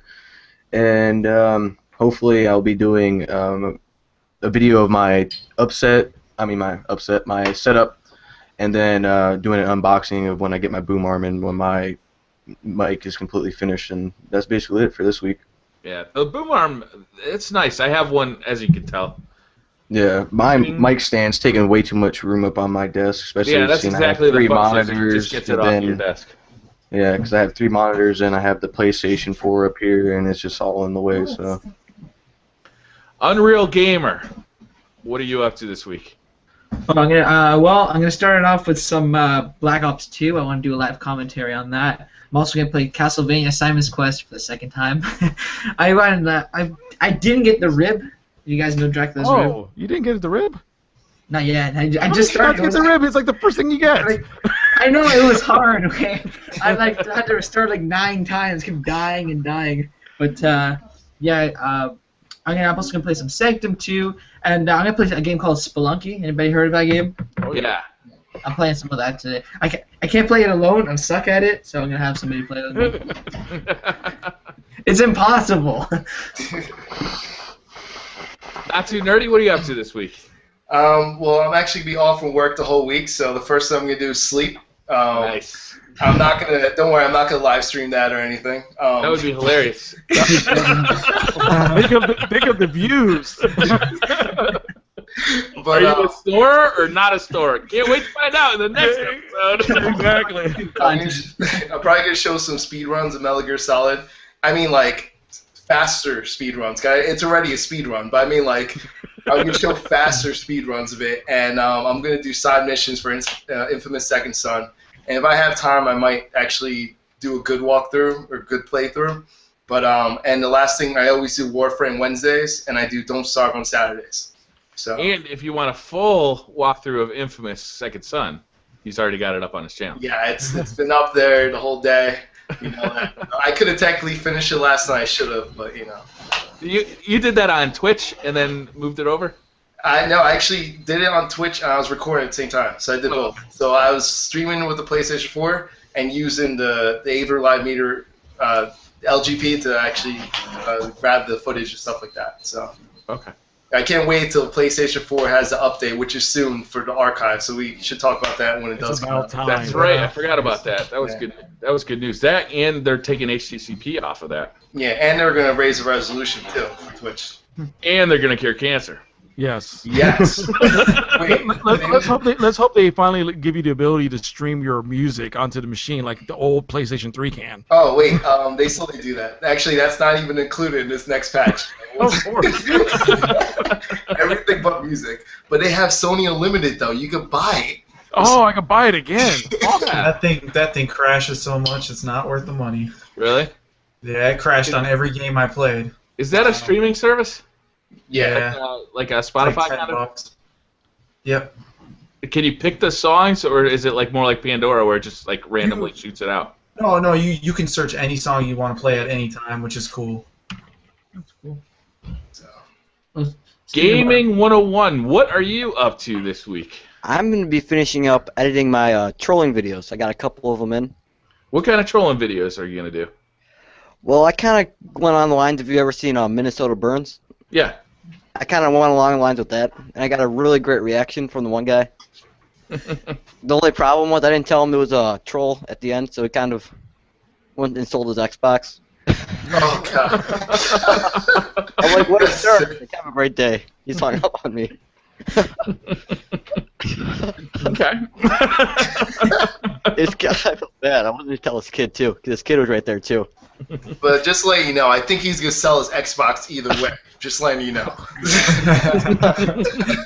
He said he was gonna pawn it. I was never good at trolling stuff. I can't do trolling. I'm good at reaction trolling. Like when someone tries to troll me, like I have more fun making fun of them because they don't hurt my feelings. But the best reaction I ever got was a guy with Street Fighter. He got so pissed off at me, he just gave this big rant how much he hated me in a message on YouTube. So I just wrote back going, "I love you. Let's have babies." and his honest to goodness response was, "You're doing this wrong." Yeah, one of my favorite things is to have somebody curse me out in like a post-game lobby in Call of Duty or something like that. I mean, that means I have been successful in today's feature. Like, thank you. Exactly. Yes. I'm the kind of the guy who plays music in the background. There's like those funny music and then make like weird noises. If you guys ever see that, that's me. Black Ops 2 was the best for that. That was Ghost. Like, is somebody having a microphone? You're like, hallelujah. That's what you're There's a guy out there called, if you ever see him, he's on Xbox. He's probably moved on to one called Xbox Music. He actually hooks up his DJ equipment to the. I don't know how he does it, and he's literally DJing in That's the background. awesome. It's not, you could tell it's not even the mic on there. He's doing like skits and he'll record people's conversation and mix a song in the middle of it. So you just hear people raging back in a remix version. There's even that guy who like beatboxes. What's the guy's name? So Close to Toast. So Close to Toast. That guy's he's Canadian. I'm just saying. Yeah, he does awesome videos. You guys should check it out. It's fun when somebody has talent and they choose to use it in a strange way. Like it's always like I love that. Yeah, it's the best. Actually, speaking of Xbox, they're coming out with that update in April. I was gonna say when your friends are online. Because have you played Xbox lately? As soon as you get into a Titanfall game, there's a stupid screen that shows up from Xbox. Do you want to play with your friends? And they have all your friends things. It comes up like every game, and I'm just like, B. None of my friends have a microphone on, so it doesn't matter. No, I mean like they said they want to integrate like more interaction between you and your friends to invite them. Yeah. So like the whole screen after you're in the lobby, it will come up like one of those Xbox like gray background things saying who do you want to play with and has all your friends. But like every round, which is about every 10-15 minutes, that screen is like popping up. Kind of annoying. Poor Xbox One. Probably by Christmas it'll be out of beta. Yeah. Has anybody tried their Twitch streaming app yet? Yes. Does it work? Like I heard it's great. It's way better in the PlayStation 4, and that's why I'm like, that's why I think that's why the PlayStation 4 pushed to get theirs out too. It should be on par with it when they release it. They didn't show what it's gonna be like the PlayStation 4, but it's gonna be 720p. It just looks cleaner. It looks smoother with the camera. It looks cleaner, and the PlayStation 4 camera could do it too. It's just that they just weren't doing the right bits and all that stuff. It was bad. They pushed it out as a feature, and it worked out for them. But hopefully it'll get fixed. Yeah, because they weren't planning to do it in the first place. So it's a last-minute thing that they added because remember they weren't planning to put Twitch, and then they put Twitch in there in last minute. So yeah, they were gonna use Ustream, right? Yeah, that always made me laugh. Ustream. I'm like, what? They made that announcement. I went and made an account. Yeah. I've never heard of it before, but well, actually, Sony's the king of like making bad decisions. Remember when the PSP Go came out? And, like, we have an exclusive partnership with AT&T. Yeah. And you're like, boo! Remember when they released the PS3 for $700? Oh yeah.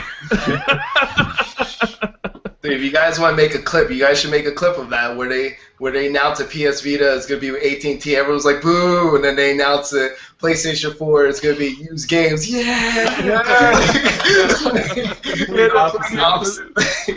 best comment I've ever heard something like that was like, PlayStation 4 at E3 is the only console in history to say, we're doing nothing, and everyone loses their shit. and we're gonna start charging you for it. Yeah. Yeah. Wait. What? It's like- It is cheaper than the Xbox service, though. Yeah. $60 for Xbox, $50. See, What? Microsoft just censored you. I know. Oh, did it? I said PlayStation Plus. Microsoft's like, nope, you're not allowed to say Speaking that. of that, yesterday I was just like last night, like 1 in the morning, I hear my Xbox turn on. I'm like, I just turned the Kinect and I'm like, yeah, turn it around. I don't know how it turned on. They're filming you sleep. I'm The just last thing you fascinated by Twitch. this. I'm just fascinated by this next gen because there's a lot of people out there who their number one console for so many years was the PS3 and Xbox 360 that they haven't experienced past console launches, and when I hear them complain like there's no games, why is this function not working right, and all this kind of stuff, and I'm sitting there just giggling to myself, going, Yeah. "You have no idea what a newly launched next gen system is like. They're all what do you broken." This one, I think, has gone really well. I mean, there are a ton of games that are really great already. Yeah, this on both the PlayStation and the Xbox, this is like the best launch lineup of a next gen system game ever. Next Yeah. to like the Super Nintendo dropping Super Mario World. I played Altered Beast for like a year. Yeah. A year! I gave it 5 levels. Yeah, people were like, "Oh, the next gen. When we're going to see next gen?" And like Titanfall comes out, and then Infamous comes out. I go, "Do you know Xbox 360 was out for 2 years before Gears of War came out, and that was considered finally the inauguration of next gen?" I go, "Think of that." And then and then Battlefield and Call of Duty and Titanfall and all that stuff come in within months of these systems coming out. Holy crap! Shut up and stop complaining. Be happy your thing works, because that was 360 had a rotten launch. If you think about it, Perfect Dark Zero was kind of crappy. It was horrible. Cameo wasn't that hot. Gun was just a up-res from the Xbox version. Yeah. I can't even remember what else came out. Oh, Call of Duty 2 was Viva Pinata. awesome. Yeah, Viva. that a Viva launch? Pinata. That game was actually kind of good. Yeah. Super colorful. Yeah. Looked like it should have been on a Nintendo console. Yeah. Yeah, I mean, you look at the PlayStation 2 when it launched. I mean, it had a handful of games. The best game was like SSX, and then after that was like the game with fireworks. Was it Fantasia or whatever it was called? That's right. Yeah. It was like a screensaver, an interactive screensaver. Yeah, pretty much. I'm like, it's fine. And matter of fact, these consoles, both of them, people talk about, Oh, we lost you. Uh-oh. Well, I'm about to get off, guys. I gotta go eat. Yeah. Okay. We'll end it here. Thank you guys all for coming. Thank you guys all for watching, all our viewers. And as you guys, I hope all you guys know, you have an open invitation every week. Just if you hit me up on Twitter, if I didn't send you an invite, just let me know. And we'll see you next week. Thanks, guys. thanks. Yeah, thank you.